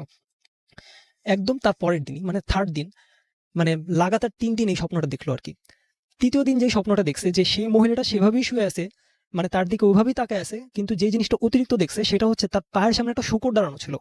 আচ্ছা, একটা খুব শূকর, ইন্টারেস্টিং, খুব হ্যাঁ, আজব ব্যাপার এটা। এটা একটা শূকর দাঁড়ানো ছিল, আর শূকরের হাতে একটা ধারালো অস্ত্র বা এমন কিছু ছিল যেটা দিয়ে মানুষকে আঘাত করলে সে মারা যাবে, এমন কোনো ধারালো অস্ত্র ছিল। আর সেই মহিলাটা তার দিকে তাকায় এরকম ভাবে মানে করুণ দৃষ্টিতে তাকায় ছিল। তো এই দিন স্বপ্নটা দেখে তার ভয় লাগছে যে না, এটার একটা মানে আছে, অবশ্যই এটার একটা মানে আছে, নাহলে আমি লাগাতার এরকম ভাবে আমাকে একটা জিনিস বারবার দেখানো, হ্যাঁ, এটার একটা অবশ্যই একটা মানে আছে। তো তার যে একটা ধার্মিক ফ্রেন্ড ছিল, সেই ধার্মিক ফ্রেন্ডটাকে বলছে যে ভাই আমি এরকম জিনিস বারবার দেখতেছি। আর এই মহিলাটাকে যখন আমরা বাসায় আসছিলাম তখন আমরা দুজন এই মহিলাটাকে বাসায় দেখছিলাম, যে এই মহিলাটা বাসায় শুয়ে আছে, আমি সেম জামা কাপড়ই তাকে দেখছি। তো ওই ফ্রেন্ডটা বলছে যে আচ্ছা যেহেতু এটা স্বপ্নের ব্যাপার, স্বপ্নের তাবিরের ব্যাপার, সেহেতু এটা যেমন তেমন একটা ব্যাখ্যা করে দিলে কিন্তু এটা ঠিক হবে না, যেহেতু উল্টাপাল্টা তাবির করলে সেটাও সত্যি হয়ে যেতে পারে। তো এমন কাউকে জিজ্ঞাসা করবো যে স্বপ্নের তাবিরের ব্যাপারে খুব অভিজ্ঞ, এমন কোন হুজুরের কাছে গিয়ে তারপরে সেটা আমরা তার কাছে যদি জানাই তাহলে সে যেটা বলবে সেই অনুযায়ী আমরা চলতে পারবো, সেটা আমাদের জন্য ভালো হবে। তো তখন তারা হয়তো কাউকে পায়নি এরকম ভাবে, তো সেটা শেয়ার করা হয় নাই অল্প সময়ের মধ্যে। তো কিছুদিনের মধ্যে মানে তারা হোস্টেলটা মানে ছুটিতে পায়, একটা ছুটিতে তারা হোস্টেলটা ছেড়ে যার যার বাসা চলে যায়। যার যার বাসা চলে যাওয়ার পর যখন তাদের ছুটিটা শেষ হয়, তখন ওই যে তাদের হিন্দু একটা ফ্রেন্ড ছিল তাদের মধ্যে, সেই হিন্দু ফ্রেন্ডটা মানে একদিন আগে চলে আসে। হুম হুম, তাদের একদিন আগে চলে আসে, হয়তো টিকিটের কোনো সমস্যার কারণে বা যে কোনো একটা সমস্যার কারণে বাকি দুজন একটু পরে লেট করে আসে, বাকি সে একদিন আগে চলে আসে। হুম। তো হোস্টেলে চলে আসার পর বা তার রুমে চলে আসার পর সে রুম টুম গোছগাছ করে তারপরে নিজের মতো কাজ করতেছিল। সন্ধ্যার দিকে সে পড়তেছিল, তার পড়ার টেবিলে পড়তেছিল। হুম। সে খেয়াল করছে যে তার রুমে কেউ আলতো করে নক করতেছে, তার রুমের গেটে কেউ নক করতেছে। তো স্বাভাবিক সে গেল, হুম। যে কেউ নক করতেই পারে বাসায়, যদিও কেউ হয়তো দারোয়ান হতে পারে, বাড়িওয়ালা হতে পারে, হুম। যদিও এখানে কেউ থাকে না, বাট হতে পারে কেউ। তো নর্মালি ব্যাপারটা নিয়ে সে গেটের সামনে গেল, গেট খুলে যেটা দেখলো, এই সেই মহিলা যেই মহিলাকে সে মানে বাসায় যেদিন ঢুকছিল, সে যেই মহিলাকে শুয়ে থাকতে দেখছিল, এটাই সেই মহিলা। সেই মহিলা এসে তার কাছে মানে কান্না কান্না করে বলতেছে যে বাবা, আমার ছেলে এখনো বাসায় আসে না, ও এখন বাসায় আসতেছে না, ওর একটু খুঁজে বের করো, হুম। ওর একটু খুঁজে বের করো। এটা বলেই ওই মহিলা সিঁড়ি দিয়ে নিচে দৌড় দিছে। আচ্ছা। তো ওই মানে ওই ছেলেটা মানে কোনো কিছু চিন্তা করে না যে আমি কি যাব নাকি যাব না, বা এই মহিলাটাকে আমার ফ্রেন্ড স্বপ্নে দেখছে, আর সেদিনও আমি দেখলাম, মানে তার ভিতরে ওই প্রশ্নগুলোর থেকে বেশি আসতেছিল যে মানবতার খাতিরে আমি চলে যাই, আমি তাকে সাহায্য করি, ছেলেটাকে খুঁজে বের করি। হুম। তো ওই মহিলাটার পিছনে পিছনে যাচ্ছিল সে, তাদের মধ্যে মানে পার্থক্যটা বেশি ছিল না, মানে সে এতটুকু পার্থক্য ছিল যে সে যদি গেট থেকে বের হয়ে মানে এদিক সেদিক তাকায়, তাহলে ওই মহিলাটাকে দেখতে পারবে আর তাকে ফলো করতে পারবে যে সেই মহিলাটা কোন দিকে যাচ্ছে। তো সে ওই মহিলাটার পিছনে দৌড়ালো, দৌড়িয়ে সে যখন রাস্তায় নামলো, রাস্তায় নামার পর দেখলো যে আশেপাশে খুব মানে একদমই খালি জায়গা, সেখানে আশেপাশে ওই বাসার আশেপাশে কোনো গলিও নাই যে সে ঘুরে চলে যাবে, একটা লম্বা রুট, কোনো জায়গায় ওই মহিলাকে দেখলো না। হুম। তো সে ফিরে আসলো, ফিরে আসার পর দারোয়ানকে জিজ্ঞাসা করলো যে আচ্ছা চাচা, আপনি কি এখানে কোনো মহিলাকে দৌড়ায় যেতে দেখছেন কিনা? তো তখন চাচা তাকে বলছে, না আমি কাউকে দেখিনি, আমি ভাবছি যে তুমি হয়তো কোনো প্রয়োজনে নিজেই দৌড়ায় চলে গেছো, হয়তো কোনো প্রয়োজনে। কিন্তু আচ্ছা। চাচা জানতো, মানে দারোয়ান চাচা জানতো এই বাসায় কি হয়েছিল বা এখন পর্যন্ত কোনো সমস্যা আছে কিনা। হ্যাঁ, এই ব্যাপারে দারোয়ান জানতো, কিন্তু তাকে কিছু বলে নাই, হুম হুম, কোনো একটা কারণবশত হয়তো বলে নাই, হয়তো বুঝতে পারছে যে সে ভয় পাবে এমন কিছু। তো সে বাসায় ফিরে আসে, রুমে ফিরে আসার পর তার ফ্রেন্ডকে ফোন দেয়, যে ফ্রেন্ডটা মানে আমার ফ্রেন্ডকে ফোন দেয়, হুম হুম। ফোন দিয়ে বলে যে আমি ওই মহিলাকে আবার দেখছি। ওই মহিলা গেট খুলে আমাকে সাহায্যের আবেদন করতেছিল, তার ছেলেকে খুঁজতে বলতেছিল, আমি যখন নিচে গেছি তখন তাকে আমি পাই নাই, অথচ তাকে আমার দেখার কথা। তখন বলছে যে আচ্ছা ঠিক আছে, তুই ঘাবড়াইস না, আমরা আসতেছি আজকে ভোর রাতের মধ্যে বা মাঝরাতের মধ্যে আমরা ঢাকায় পৌঁছে যাবো, আমরা তোর কাছে চলে আসবো, তুই হুম। আজকে রাতটা একটু ওয়েট কর। কিন্তু রাসেল ভাই, এই রাতটাই যে তার জন্য এতটা ভয়ঙ্কর একটা রাত হয়ে যাবে সেটা কেউ জানতো না। সে রাতের বেলা কোনো একটা মানে রাতের বেলা তার ওয়াশরুমে যাওয়ার প্রয়োজন হয়। যখন ওয়াশরুমে যায় রাসেল ভাই, তার ঘাড়ের মধ্যে মানে সে বসা অবস্থায় ঘাড়ের মধ্যে ফিল করতে পারে যে মানে বাতাসে যদি কোনো পশম বা চুল যদি তার ঘাড়ের মধ্যে এসে টাচ করে, সে যেরকম অনুভব করবে, সে সেরকম ভাবে অনুভব করতেছিল যে তার ঘাড়ের মধ্যে কিছু একটা লাগতেছে। হুম হুম। তো সে উঠে যায়, উঠে গিয়ে দেখতে পারে যে যেই মহিলাটাকে তার প্রথমে দেখছিল, যেই মহিলাটা তাকে সাহায্যের আবেদন করছিল, সেই মহিলাটার গায়ে যে জামা ছিল, সেই জামাটা পরেই একটা লাশ ঝুলে আছে, যার কোমর থেকে মাথা পর্যন্ত মানে একটা মানুষ কুঁজো হয়ে থাকলে যেভাবে ঝুলে থাকে সেভাবে ঝুলে আছে, আর তার মুখটা দেখা যাচ্ছে না, পুরো চুল দিয়ে ঢাকা ছিল। সে সহ্য করতে পারতেছিল না, সে যতই সাহসী হোক সে সহ্য করতে পারতেছিল না, কিন্তু অল্প তাকানোর মধ্যে সে যেটা দেখছে সেটা তার ওই মহিলার গলার মধ্যে, ওই মহিলার গলার মধ্যে খুব মোটা করে একটা মানে রক্ত জমাট হয়ে থাকলে যেরকম দাগ হয়ে থাকে সেরকম একটা দাগ হয়েছিল। আচ্ছা। তো ভাগ্য ভালো যে ও সেন্সলেস হয়ে যায় নাই, ওর সাহস ছিল, ও সেন্সলেস হয়ে যায় নাই। ও রুম থেকে বের হয়ে খুব দ্রুত বাসা থেকে নেমে কোনো একটা টঙের দোকানে গিয়ে সে সিগারেট মিগারেট খেয়ে মানে নিজেকে একটু রিকভার করার চেষ্টা করতেছে, মানে একটু সান্ত্বনা দেওয়ার চেষ্টা করতেছে যে আমি ঠিক আছে, যা দেখছি ওকে, বাট এখন আমি ঠিক আছি, মানে নিজেকে একটু সান্ত্বনা দিচ্ছে। হুম হুম। তো রাতের বেলা মানে ভোর রাতের বেলা ওর ফ্রেন্ডরা আসছে, ওর ফ্রেন্ডরা আসার পর ওরা দেখছে যে ওর রাস্তার মধ্যে ঘুরতেছে, বাসায় নাই, ওর রাস্তার মধ্যে ঘোরাফেরা করতেছে। তো বলছে যে কি ব্যাপার, তুই এখানে কেন এত সকালবেলা, তুই তো এত সকালবেলা ঘুম থেকে ওঠার মানুষও না, তুই এত সকালবেলা এখানে কেন? পরে বলছে যে গতকাল আমার সাথে এগুলো হয়েছে, আমরা যাকে বাসায় এসে দেখছিলাম, যে মহিলাটাকে দেখছিলাম, সেই মহিলাটাকে আমি লাশ হয়ে ঝুলে থাকতে দেখছি ওয়াশরুমে, আমার পিছনে তার চুল আমার ঘাড়ে এসে লাগছে, আমি পুরোপুরি ফিল করছি, সেটা আমি নিজের চোখে দেখছি। তো তখন তারা তিনজনই ভয় পাইছে, যে ধার্মিক ফ্রেন্ডটা ছিল সেও ভয় পাইছে যে ঠিক আছে, এতদিন এত কিছু শুনে আসছি, আজকে আমাদের সাথে এরকম কিছু হয়েছে। তো তখন বুঝতে পারছে যে এই বাসায় নিশ্চিত কিছু খারাপ কিছু আছে, যেটার কারণে এই বাসায় কোনো ভাড়া হয় না বা এই বাসার এখন গোডাউন বানায় ফেলছে। তো তারা সরাসরি বাড়ির মালিকের কাছে যায়, বাড়ির মালিকের কাছে গিয়ে বলে যে আমরা এরকম কিছু ফেস করছি, আমাদেরকে একটু সত্যটা বলেন যে এই বাসায় কি হইলো বা এমন কেন আমরা এরকম দেখছি, আপনি কিছু জানেন কিনা। তো তখন বাড়ির মালিকটা একটু লজ্জিত হয়ে গেছে বা মানে একটু নত হয়ে গেছে তাদের কাছে। তারপরে তারা বললো, মানে বাড়ির মালিক তাদেরকে বললো যে বাবা, তোমরা যখন প্রথম দিন আসছো তখন আমি তোমাদেরকে একটা কথা জিজ্ঞেস করছিলাম যে তোমরা কয়জন, তো তখন তোমরা যখন বুঝলা ৩ জন, তখন আমার একটু নিজের ভিতরে একটু বিশ্বাস জাগছে যে তোমরা যেহেতু ৩ জন আছো তাহলে তোমাদের কোনো ক্ষতি হবে না। বাট এই বাসার যে স্টোরিটা সেটা আমরা তোমাদেরকে বলতেছি, বাট আমি তোমাদেরকে রাখছি এই জন্য যে আমার বিশ্বাস ছিল যে তোমরা যেহেতু ৩ জন আছো তোমাদের কোনো ক্ষতি হবে না। কিন্তু এখানে একজন যারাই থাকছে এই পর্যন্ত, একজন যারাই থাকছে তার এরকম কোনো সমস্যা হইছে। কিন্তু যখন গ্রুপ মিলে যখন কারা ছিল হুম। তখন তারা কোনো খারাপ কিছু ফেস করে নাই। তো এই জন্য আমি তোমাদেরকে রাখছিলাম। তো বলছি যে এখানে যেটা হয়েছিল, এই বাড়িটা খুবই পুরনো। তো এই বাড়িটা যখন নতুন ছিল মানে তখন এই বাসার ভাড়াটিয়ার, পুরো বাসাটাই ভাড়া ছিল, ভাড়াটিয়ার থাকতো এখানে। তো এই রুমে একটা ফ্যামিলি ছিল, যে ফ্যামিলিতে মানে স্বামী স্ত্রী আর তাদের একটা মানে ছেলে ছিল, যে ছেলেটা মানে সাবালক, যে একা একা চলাফেরা করতে পারে, ভালো মন্দ বুঝে, এতটুকু বয়স হয়েছে। তো তাদের মধ্যে সবসময় ঝগড়া লেগেই থাকতো, ওই স্বামী স্ত্রীর মধ্যে সবসময় ঝগড়া লেগেই থাকতো। তো একদিন ওই তাদের ছেলেটা মানে বাসার বাইরে ছিল, রুমের বাইরে ছিল। তখন ওই ছেলের চাচা আর ওই তার বাবা ওই মহিলাকে মানে গলায় গামছা পেঁচায়, তারপরে দুজন দুই দিক থেকে টেনে তারপরে তাকে মেরে ফেলে। আর মারার পর তাকে ওই ওয়াশরুমের যে ভেন্টিলেটর আছে বা যেটা থেকে বাতাস টাতাস আসে, যেটা আমরা বলি, ওই ভেন্টিলেটরের সাথে তাকে ঝুলে রাখছিল। যেটা সে যেভাবে দেখছিল তাকে আর কি, ওই হিন্দু ছেলেটা যেভাবে দেখছিল ঠিক সেভাবে ঝুলে রাখছিল। তো এটা অনেক বড় একটা ক্রাইম ছিল রাসেল ভাই, যেটা আমি রিসার্চ করার কোনো প্রয়োজন মনে করি নাই, যেহেতু এটা বাংলাদেশে এখন অনেক জায়গায় অনেক কিছু এরকম অনেক কাহিনী আছে, এই জন্য আমি এটা রিসার্চ করার তেমন একটা প্রয়োজন মনে করি নাই। তবে রাসেল ভাই একটা কথা, যে আমি এর আগেবার যখন আসছিলাম আমি ঠাকুরগাঁর একটা মানে ব্রাহ্মণবাড়ির একটা ঘটনা বলছিলাম, সেটার মানে প্রমাণ বা ওই জায়গার একটা ছবি আমি আনতে ব্যর্থ হয়েছিলাম, যেহেতু ওটা অনেক আমার থেকে অনেক দূরে। কিন্তু এটা যেহেতু পুরান ঢাকা আর আমার নাগালের ভিতরে ছিল, তো আমি অ্যাড্রেস নিয়ে ওই বাসায় যাই। ওই বাসায় গিয়ে আমি মালিককে পাই না, বা আমি কাউকে চিনি না, কোনটা মালিক কোনটা দারোয়ান আমি কিছু বুঝতে পারিনি।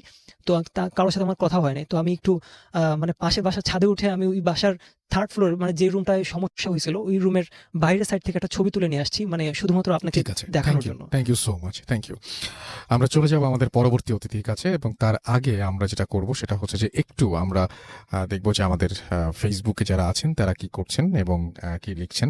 এসকে সুমন মল্লিক তিতাস আমাদের সঙ্গে আছেন, এটা রিয়েল আইডি কিনা জিজ্ঞেস করেছেন। আমি যে লিঙ্কটা বলি সেই লিঙ্কটা যদি আপনারা ফলো করেন তাহলে অন্য কোনো পেজে গিয়ে ল্যান্ড করার কোনো পসিবিলিটি নাই, which is www.facebook.com/radio.furti and www.facebook.com/bhutfm.russell।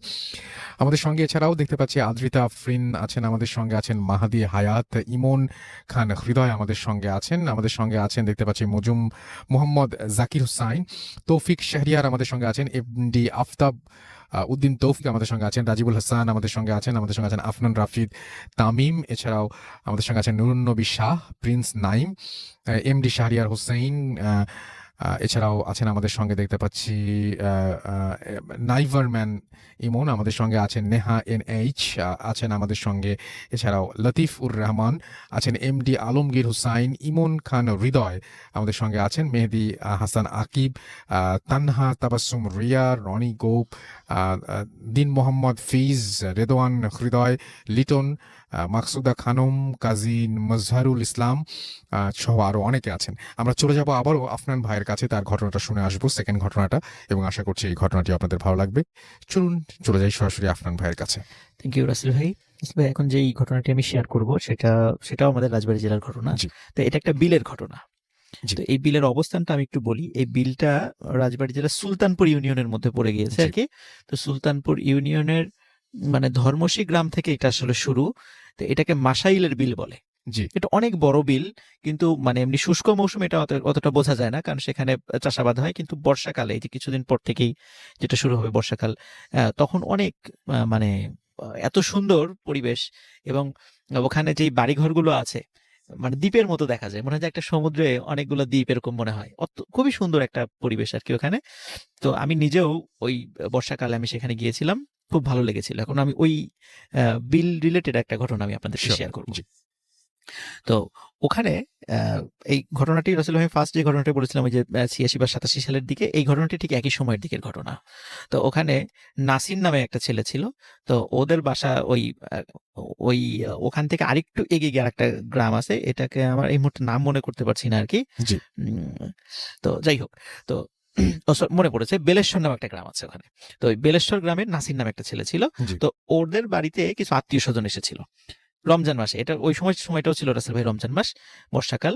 তো রমজান মাসে যখন এসেছিল, তখন রমজান মাসে আসার পরে তো ওদের একটা প্ল্যান ছিল যে যেহেতু আমরা এক সময় একটা আসলাম, তাহলে একটা কাজ করি, আমরা সারাটা দিন যদি একটু বিলে নৌকা নিয়ে একটু ঘোরাঘুরি করি, ইফতারের আগে বাসায় চলে আসবো। জি। তো এরকম একটা পরিকল্পনা ছিল তাদের, এবং সত্যি তাই 3 জন মিলে তারা একটি নৌকা নিয়ে ওই মাসাইলের বিল দিয়ে তারা ঘোরাঘুরি করছে আর কি। তো তারা বেরিয়েছে 12টার দিকে। তারা চিন্তা করেছে আবার ঘন্টাখানিক করে আমরা ইফতারের আগেই মানে আসরের সময় আমরা ফিরে আসবো, এরকম একটা প্ল্যানিং তাদের ছিল। জি। তো ওরা যখন ওখানে ঘোরাঘুরি করছিল, তো যখন ফিরে আসবে, বাসায় ফিরে আসবে, আসরের সময় হয়ে গেছে, ফিরে আসবে, তো তখন হঠাৎ ওই যে একটা দ্বীপের মতো যেই ঘরবাড়ি আছে যেখানে একটু উঁচু করে, কারণ বর্ষাকালে ওই ঘরবাড়িগুলো তাদের তলিয়ে না যায়, এই জন্য মাটি ফেলে ওই উঁচুতে ঘরবাড়ি করা হয় ওখানে। তো ওখানে হ্যাঁ, হঠাৎ করে দেখে যে 20-25 জন লোক ওদেরকে ডাকছে, জি। জোরে জোরে ডাকছে, এই বাবারা এদিকে আসো, এদিকে আসো, আমাদের একটু সমস্যা হয়েছে, এদিকে আসো। তখন ওরা চিন্তা করে যাই দেখি কি সমস্যা। তো ওনারা সেখানে যান। তো যাওয়ার পরে বলছে যে দেখে যে মানে নতুন বিয়ে হয়েছে, সদ্য বিবাহিত একটা দম্পতি আছে, বিবাহের মানে লাল শাড়ি পরা বউ আছে, জামাইও আছে সেখানে।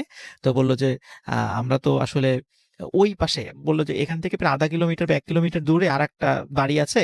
তো বললো তার একটু সামনেই তো এখন তো এই নতুন বউর শরীরে অনেক গহনা আছে, ডাকাতি হতে পারে, আমাদের নৌকা একটু সমস্যা হয়েছে, মেরামত করতে সময় লাগবে। জি। তো তোমরা একটু যদি হেল্প করতে, অন্তত এই হাজবেন্ড ওয়াইফ যারা, এদেরকে একটু আগে আগে পৌঁছে দিয়ে আসো, সন্ধ্যার আগে পৌঁছে দিয়ে আমরা পরে যাব। তখন ওনারা চিন্তা করলেন যে ঠিক আছে, যেহেতু ওনারা এইভাবে বলছেন, একটু উপকার করার দরকার। তো ওনারা জাস্ট শুধু, কারণ নৌকাটা ছোট ছিল, 5 জন ওঠার জন্য যদিও যথেষ্ট ছিল না, তারপরেও মানে ওরা ওরা ছিল 3 জন এবং ওই হাজবেন্ড ওয়াইফ 2 জন ওদেরকে উঠালো, উঠিয়ে তো বললো যে ঠিক আছে তোমরা চলে যাও। এখন রাসেল ভাই ওই ওনারা যে কোথায় যাবেন এটা জানতো না, শুধু জাস্ট ওই যেই হাজবেন্ড যে ছিল যেখানে ওই মহিলার, তো তাকে জিজ্ঞেস করছিল যে আমরা কোন দিকে যাব। শুধু উনি কোনো কথা বলে না, শুধু হাত দিয়ে সামনে দেখে যে আপনি সামনের দিকে চলেন। তো নৌকা নিয়ে সামনে যাচ্ছে যাচ্ছে যাচ্ছে, অনেকক্ষণ হয়ে যায়, প্রায় 1 কিলোমিটার পার হয়ে গেছে। এদিকে কিন্তু রাসেল ভাই সন্ধ্যা নেমে আসছে, ওরা তো বাসায় গিয়ে ইফতার করবে, জি। সন্ধ্যা নেমে আসছে, কিন্তু পথ আর শেষ হয় না, এবং ওই যে দ্বীপের মতো কোনো ঘর বাড়ির ওরা দেখা পায় না, মনে হচ্ছে যে একটা মানে সমুদ্র বা এমন একটা নদীর মধ্যে তারা পড়েছে, তার কোনো কুল কিনারা দেখা যাচ্ছে না। তখন ওদের মানে ওরা বলে যে ভাই আমরা আসলে কোন দিকে যাচ্ছি, আমরা তো পথ ভুল করছি না? হুম। তখন আবার ওই জামাইটা মানে যেই বর সেজনে ছিলেন, সে আবার হাত দিয়ে দেখাচ্ছে সামনে, ওরা সামনের আচ্ছা। দিকে যাচ্ছে। কিন্তু আসলে সামনে যত যায় মনে হচ্ছে যে ওরা কোনো উত্তাল স্রোতের মধ্যে আস্তে আস্তে চলে যাচ্ছে, হুম। এবং যতটাই সন্ধ্যা হচ্ছিল মনে হচ্ছে যে নৌকা চালাতে অনেক কষ্ট হচ্ছে এবং নৌকাটা আরো ভারী হয়ে আসছে। কারণ ওরা চিন্তা করছে আমরা সারাদিন রোজা আছি, হয়তোবা এই কারণে শরীরের বল কমে গেছে, এই কারণে হতে পারে যে আমাদের ভারী মনে হচ্ছে। কিন্তু আমরা তো আগেও আসছি, মানে যে নাসির যে ছেলেটা বলছে আমি তো এর আগেও বর্ষাকালে আসি, এরকম স্রোত তো কখনো আমি বা এরকম দেখিনি। ঢেউ তো এরকম কখনো আমি দেখিনি, এখানে তো এরকম ঢেউ হয় না কখনো। হুম। তো একটু সন্দেহ লাগে রাসেল ভাই। আচ্ছা। কিন্তু যখন মাগরিবের আজান হয়ে যায়, আজান হওয়ার পরই রাসেল ভাই নৌকাটা এমন ভারী হওয়া শুরু হয় যে ওরা 3 জন মিলেও মানে বৈঠা দিয়ে নৌকাটা আগাতে পারছিল না। তখন ওদের বিশেষ করে নাসিরের মনে একটু সন্দেহ লাগে হুম। যে কি ব্যাপার, এমন হচ্ছে কেন? জি। তখন মানে ওরা ওই যখন সন্ধ্যা নেমে আসে, সন্ধ্যার পরে ওই নৌকায় যে 2 জন ছিল, এতক্ষণ শুধু মানে ওয়াইফের চেহারা দেখা যায় না, বড় ঘোমটা দিয়েছিল, শুধু যেই বর বেশে যে ছিল তার চেহারা দেখা যাচ্ছিল আগে দিনের বেলা। হুম। রাসেল ভাই যখন সন্ধ্যার পরে মানে অদ্ভুত রকমের দুটো চেহারা ওরা আবিষ্কার করলো ওদের নৌকায়। দেখলো নৌকার উপরেই? নৌকার উপরেই আচ্ছা। যে মানে মানে বধূ বেশে যে মেয়েটি ছিল তার ঘোমটা সে খুলে ফেলেছে, এবং মানে অত্যন্ত কালো এবং বিকট চেহারার একটা মহিলা সে, হুম। এবং তার মাথার মানে পুরা মাথার 1/3 জুড়ে মোটা মানে দাগে সিঁদুর দেয়া তার মাথায়, আচ্ছা। এবং ওই যে সাথে যে বরবেশে যে লোকটা ছিল হুম। তার চেহারাও বিকট আকার ধারণ করেছে। হুম। তখন এরা 2 জন মিলে যে কাজটা করে রাসেল ভাই, ওই বর এবং বধূ বেশে যে ছিল, এরা 2 জন মিলে ওই 3 জনকে অ্যাটাক করে বসে আচ্ছা। এবং ধস্তাধস্তি হতে শুরু করে। আচ্ছা। এদিকে রাসেল ভাই যখন ওদের ফ্যামিলির লোকজন এই 3 জনকে খুঁজে না, যখন দেখে যে ইফতার সময় হয়ে গেছে, ওরা আসছে না, তখন বিকাল হয়ে গেছে আসে না, তখনই কিন্তু ওরা চিন্তা করেছে কোনো বিপদে পড়লো না তো, বেড়াতে আসছে 2টা ছেলে, ওরা তো বিপদে পড়ে নাই। হুম। কারণ ওনারাও রাসেল ভাই একটা নৌকা নিয়ে বের হয়েছিল। আচ্ছা। নৌকা নিয়ে বের হওয়ার পরে তখন ওনারা দূর থেকে, তখন 5 ব্যাটারি লাইট ছিল আর কি, টর্চ লাইট হুম। ছিল, দূর থেকে টর্চ মেরে মেরে দেখছিল কোথাও দেখা যায় কিনা, এবং আশেপাশের লোকদেরকে জিজ্ঞেস করছে এরকম টাইপের 3 জনকে নৌকা নিয়ে কোথাও দেখেছো? তখন অনেকেই বলেছে যারা ওই মাছ ধরে রাসেল ভাই সন্ধ্যার আগে ফিরে আসছিল, হুম। তখন ওনারা বলতেছিল যে হ্যাঁ, তিনটা ছেলেকে তো নৌকা নিয়ে যাওয়া দেখলাম। তখন রাসেল ভাই এখানে একটা বিষয়, যারা এসেছে ফিরছে তারা কিন্তু সবাই ওই নৌকায় 3 জনকে দেখেছিল, কিন্তু নৌকায় কিন্তু আসলে 3 জন ছিল না, ছিল 5 জন। কিন্তু যারা আচ্ছা, ফিরছিল ওরা কিন্তু আচ্ছা, কেউ আচ্ছা, নৌকায় আচ্ছা, 5 জনকে আচ্ছা। দেখে নাই, দেখেছে আচ্ছা। 3 জনকে। হুম, হুম, হুম। তখন ওরা যারা ওই এসেছিল তখন জানে যে অনেক সময় বর্ষাকালে এই সমস্ত জায়গায় কিছু ভয়ের ঘটনা ঘটে থাকে। তখন ওরা চিন্তা করছিল আমাদেরকে আরো দ্রুত সামনের দিকে এগিয়ে ওদেরকে খুঁজতে হবে।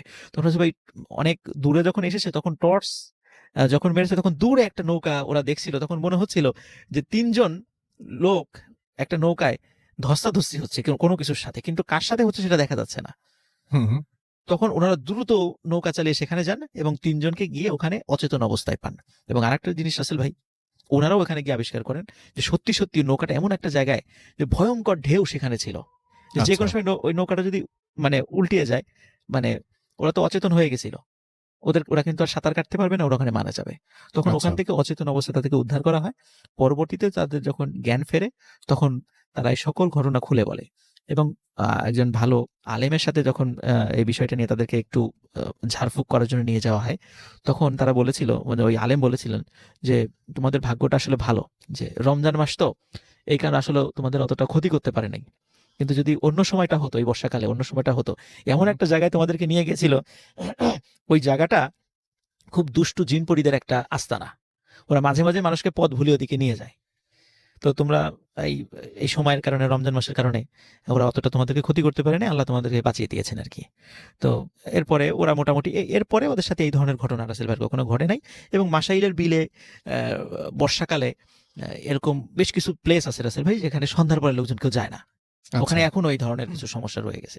এটাই ছিল রাসেল ভাই আমার সেকেন্ড স্টোরি। অনেক ধন্যবাদ আপনাকে আপনার দ্বিতীয় ঘটনা বলার জন্য এবং আমাদেরকে শোনানোর জন্য। Thank you very much. আমরা যেটা এখন করব সেটা হচ্ছে ছোট্ট একটা বিরতি নিব এবং বিরতির পরে নতুন অতিথি নিয়ে আবারও ফিরে আসবো। তবে এই বিরতির মাঝখানেই আপনি শুনতে পাবেন আরও একটি ঘটনা, যেটি একটা অডিও ক্লিপ, এবং সেই অডিও ক্লিপটি আমি আপনাদের জন্য প্লে করছি এবং সেই সাথে নতুন অতিথি নিয়ে আবারও ফিরে আসছে কিছুক্ষণের মধ্যেই।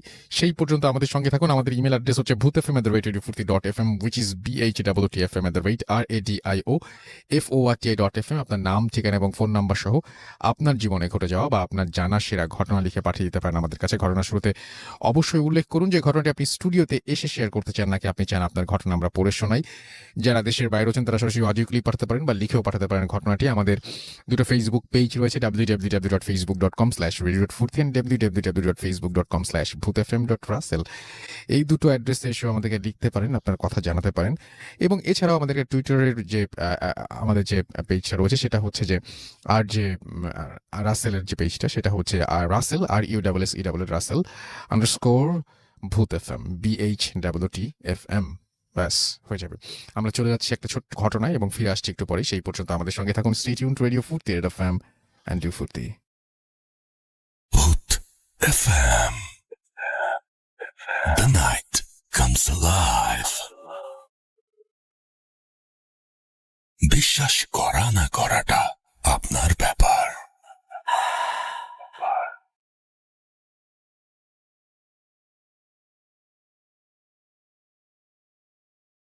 আসসালামু আলাইকুম রাসেল ভাই। আসসালামু আলাইকুম ভূত এফএম এর সকল লিসেনার্সদের। আমার নাম আজিজুর রহমান সজল। আমি ঢাকা বিশ্ববিদ্যালয়ের ফিনান্স বিভাগ থেকে সদ্য গ্রাজুয়েশন কমপ্লিট করলাম। বলে রাখা ভালো, আজকে যে ঘটনাটা শেয়ার করতে যাচ্ছি সেটা হচ্ছে আমার বাসা কেন্দ্রিক। এর আগের ঘটনাটা বলে নেওয়া দরকার। 2008 সালের দিকে আমাদের বাসায় একজন ভাড়াটি আসে, যার নাম আমরা তাকে তাজুল আঙ্কেল বলে চিনতাম। তো ওনার ব্যবহার, আচার আচরণ খুবই অদ্ভুত ছিল। অদ্ভুত বলতে স্বাভাবিক মানুষের মতো না। হঠাৎ করে চোখগুলা বড় করে আমাদের ভয় দেখাতো, বা হঠাৎ করে গাছে উঠে যেত, হঠাৎ করে এখানে চলে যেত, হঠাৎ করে দেখা যেত যে আমাদের বাসায় করই গাছ আছে, করই গাছের উপরে উঠে বসে ভাত খাচ্ছে। তো এরকম অদ্ভুত অনেক বিহেভিয়ার ওনার মধ্যে লক্ষ্য করা গেল। তো একদিন হঠাৎ করে কি হলো, ওনার স্ত্রী আমাদের বাসায় এসে অনেক চিৎকার করে বলতে লাগলো আমার বাবাকে যে চাচা আসেন, আমার হাজবেন্ড যেন কেমন করতেছে। তো উনি মানে অজ্ঞান হয়ে যায় বা এরকম কিছু। তখন আমরা বুঝতে পারলাম যে উনি পজেসড ছিল। তো আমাদের ভাড়াটিয়া যারা ছিল সবাই চলে আসে একটা রুমে, উনি চলে আসে। তো ওনাকে পজেসড করে। ওনার ভয়েসটা রাতারাতি চেঞ্জ হয়ে একটা মহিলার ভয়েস আমাদের সবাইকে সালাম দেওয়া হলো, আমরা কথা বললাম, আমার বাবা কথা বললো। তো অনেকে অনেক কিছু জানতে চাইলো, সে বললো। বলে যাওয়ার আগে ওই তাজুল আঙ্কেলের পজেস করা ওই পরীটা আমাদের এটা বললো যে আমাদের বাসায় অনেক বেশি রকমের একটা সমস্যা আছে। এখন কি রকম সমস্যা আমার বাবা যখন জানতে চাইলেন তখন বলা হলো যে আমাদের বাসার উপর দিয়ে জিন বা পরীদের চলাচলের একটা রাস্তা আছে, আমরা যেন কখনো তাদের ডিস্টার্ব না করি, তাহলে আমাদের ক্ষতি হতে পারে। আর যদি ডিস্টার্ব না করি তাহলে তারা আমাদের কখনো কোনো ক্ষতি করবে না। সো আমাদের বাসায় এরকম এই ঘটনাটা বলার পরে আমরা মোটামুটি একটু ভয় পেয়ে যাই। তারপরে একটা সার্টেন টাইম পরে তাজুল আঙ্কেল চলে যায়। তো আমরা আমাদের বাসায় প্রত্যেক দিন, মানে এরপর থেকে আমরা যখন জানতে পারলাম, আমরা সবাই খেয়াল করা শুরু করলাম। 2008 সালে আমরা আমাদের বাসায় উঠার 6 মাস হয়েছে, তখনও আমরা টের পাই নাই। বাট যখন আমরা এটা জানতে পারলাম তখন আমরা কিউরিয়াসিটি বশত রাত জাগতে শুরু করলাম। তো রাত জাগার পরে দেখা যাচ্ছে যে 2টা 2:30টার দিকে বাসার ছাদে soup soup soup soup soup soup মানে নুপুরের শব্দ। কখনো হয় না এরকম যে লোহার রড মাটিতে রেখে একজন হাত দিয়ে ধরে টেনে টেনে নিয়ে যাচ্ছে, মানে একটা গড় গড় গড় গড় গড় গড় একটা সাউন্ড হচ্ছে লোহার। তো এরকম অদ্ভুত রকমের শব্দ সাউন্ড আমরা শুনতেই থাকি। তো এই ব্যাপারগুলো আমাদের কাছে নর্মাল হয়ে যায়। আমরা এখন পর্যন্ত এরকম শব্দ সাউন্ড সব প্রত্যক্ষ করতে থাকি, আমি শুনতে পারি। তো এইগুলো কোনো সমস্যা হয় না। একদিনের ঘটনা যেটা শেয়ার করার জন্য আজকে রেকর্ডিং পাঠানো, সেটা খুবই রিসেন্ট একটা ঘটনা এন্ড খুবই অদ্ভুত ছিল আমার সাথে। আমি এটার কোনো ব্যাখ্যা আসলে পাইনি। সেটা হচ্ছে, আমি একদিন রাতে মুভি দেখে ঘুমালাম। আমার মনে আছে খুব জনপ্রিয় একটি মুভি আমাদের সার্ভারে আসে, আমি দেখার পরে ঘুমালাম, স্পষ্ট মনে আছে। ঘুমানোর পরে আমি ফিল করতে থাকলাম যে আমার কাঁধে প্রচন্ড ব্যথা হচ্ছে, প্রচন্ড ব্যথা হচ্ছে। তো স্বভাবতই ব্যথার জন্য আমি ঘুম ভেঙে গেল আমার। ঘুম ভেঙে যাওয়ার পর আমি আবছা আলোতে তাকালাম, দেখলাম যে তারা দেখা যাচ্ছে, তারা, আকাশের তারা। তারপরে আকাশও দেখা যাচ্ছে। আমি না বুঝতে পারছি না যে কি হচ্ছে। তারপরে আমি হঠাৎ করে মানে একটু যেন চোখ কচলালাম। চোখ কচলানোর পরে একটু স্পষ্ট ভাবে কনসিয়াসলি তাকানোর চেষ্টা করলাম। স্টিল তারা এবং আকাশ দেখা যাচ্ছে। দেন রাসেল ভাই, I don't know why and how, আমি আবিষ্কার করলাম আমি ছাদের মধ্যে শুয়েছিলাম এন্ড আমার মাথার নিচে একটা ইট দেয়া ছিল। এন্ড দ্যাট ইজ ওয়াই আমার কাঁধ এবং ঘাড় প্রচন্ড রকমের ব্যথা করতেছিল। রাসেল ভাই, বলে রাখা ভালো, আমার কোনো স্লিপ ওয়াকের কোনো অভ্যাস বা কিছু ছিল না। এন্ড তারপরে আমি উঠলাম, আমার হাতে সবসময় ঘড়ি থাকতো, একটা ডিজিটাল ওয়াচ। তো আমি ঘড়িতে তাকালাম, দেখলাম 3:30টার মতো বাজে। আমি প্রচন্ড রকমের ভয় পেয়ে গেলাম। আমি দৌড়ে ছাদ থেকে নিচে নামলাম। নিচে নেমে আমি ভাবলাম যদি আমি ঘুমের মধ্যে চলে এসে থাকি দরজাটা খোলা থাকবে, বাট দরজাটা ভেতর থেকে লক ছিল। রাসেল ভাই, এটার ব্যাখ্যা আমি আজ পর্যন্ত পাইনি। এটা হচ্ছে আমার সাথে ঘটে যাওয়া 3-4 মাস আগের ঘটনা। তারও কিছুদিন আগে আরেকটা অদ্ভুত ঘটনা ঘটে। সেটা হচ্ছে যে আমরা যেহেতু সবসময় শব্দ শুনতাম বা কেউ কিছু কিছু অনুভব করতে পারতো, তো আমরা বিশ্বাস করতাম যে হয়তো আমাদের বাড়িতে কোনো সমস্যা আছে বা কোনো রকমের অ্যাবনর্মালিটি আছে। তো আমরা কি করতাম যে অনেক কিছু দেখে ফেললেও বা অনেক আনসার্টিন বা অ্যাবনর্মাল কিছু হইলেও আমরা সেটাকে ইগনোর করতাম। তো একটা দিন আমি হচ্ছে রাতের বেলা ফোনে কথা বলতে ছাদে যাই।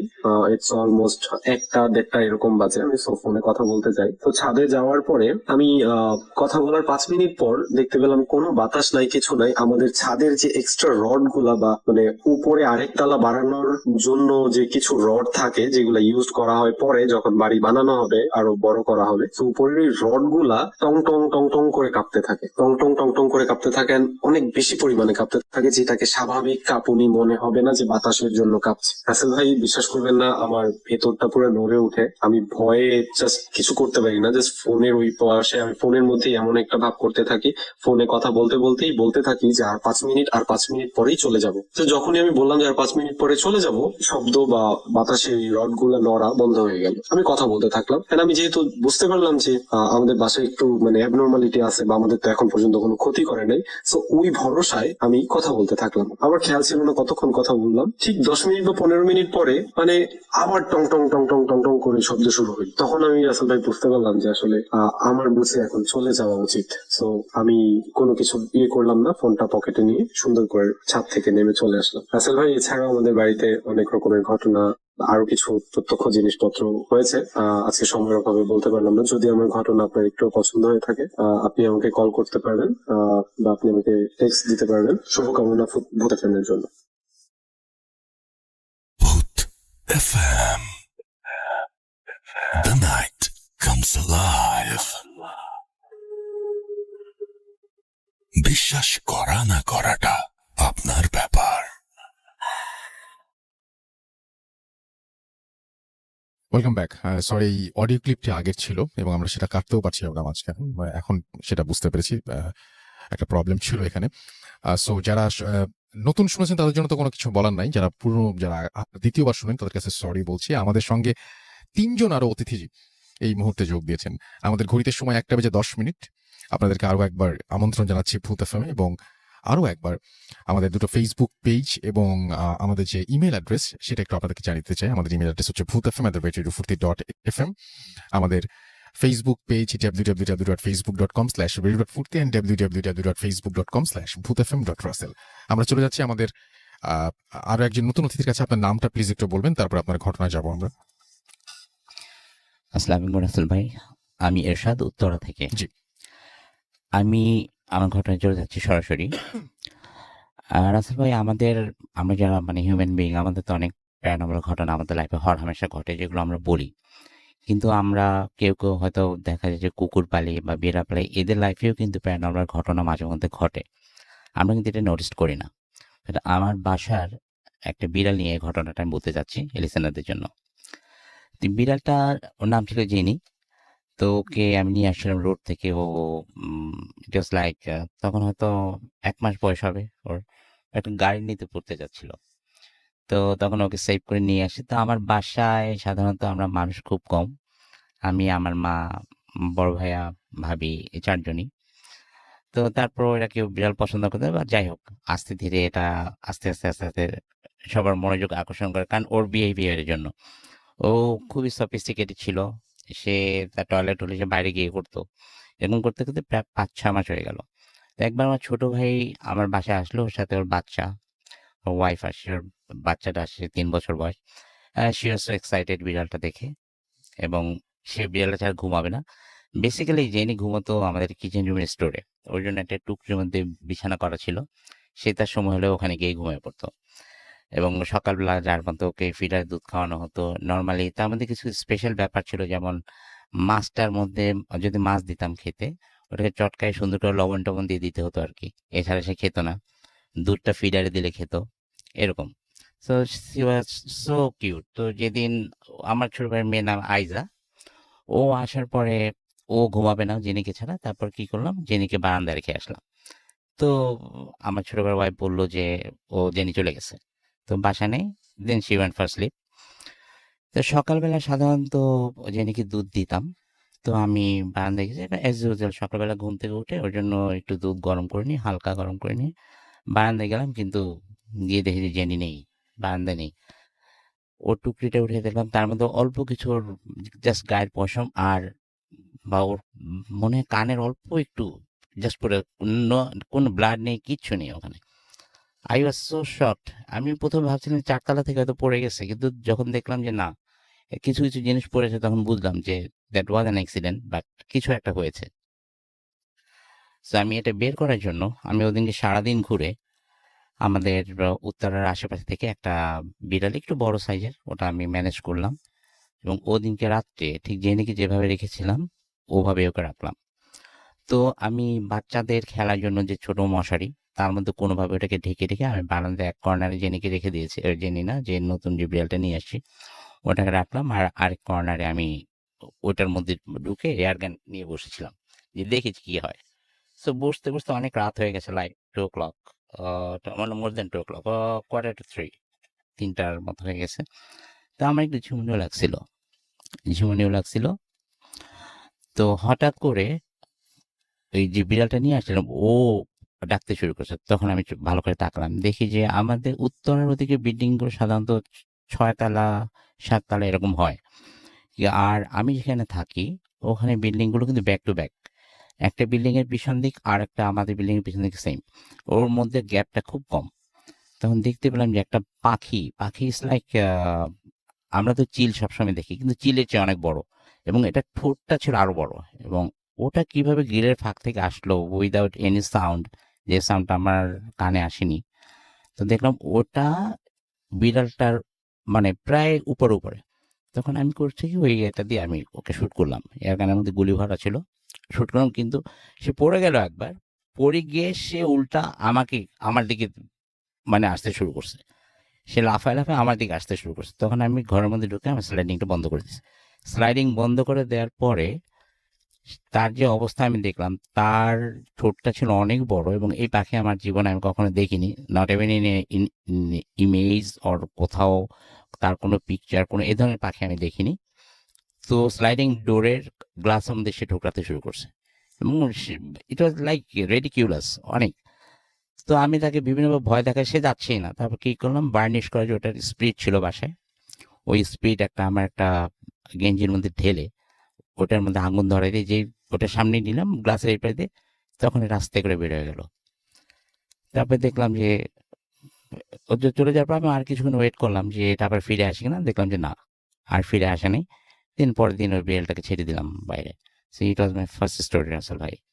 Thank you so much. আমরা চলে যাই আমাদের পরবর্তী অতিথির কাছে। আপনার নামটা প্লিজ একটু বলবেন, তারপর আপনি কোথা থেকে এসেছেন সেটা একটু শুনবো, তারপর আপনার ঘটনায় চলে যাব। ধন্যবাদ রাসেল ভাই। আমি শাওন, আজিমপুর থেকে এসেছি। জি। আমি আজিমপুর আমি এখন থাকি, কিন্তু আমার গ্রামের বাড়ি মাগুরাতে। আমার ঘটনাটা বা আমার কাহিনীগুলা ওইখানেই ঘটছে। ভূতের ফিল্মের সাথে আমি অনেকদিন ধরেই আসলে আমার নিজের যোগাযোগ আছে। আমি নিয়মিত গল্পগুলো শুনি। আর এর মধ্য দিয়ে আমার মনে হলো যে না, আমি আপনাদের সাথে আমার গল্পগুলো শেয়ার করতে জি, আমরা ঘটনায় চলে যাই তাহলে। হ্যাঁ, আমাদের আমাদের বাড়িতে আমাদের যে ঘটনাটা সেটা আমার বাড়ির আশেপাশের বিভিন্ন জায়গাকে কেন্দ্র করেই আসলে এই ঘটনাগুলো ঘটেছে। আমাদের বাড়ির আশেপাশে খুব বড় বড় গাছ একটা সময় ছিল। আমি যখন ছোট ছিলাম তখন দেখতাম অনেক অনেক অনেক পুরাতন গাছগুলো আমাদের গ্রামের বিভিন্ন জায়গায় ছিল।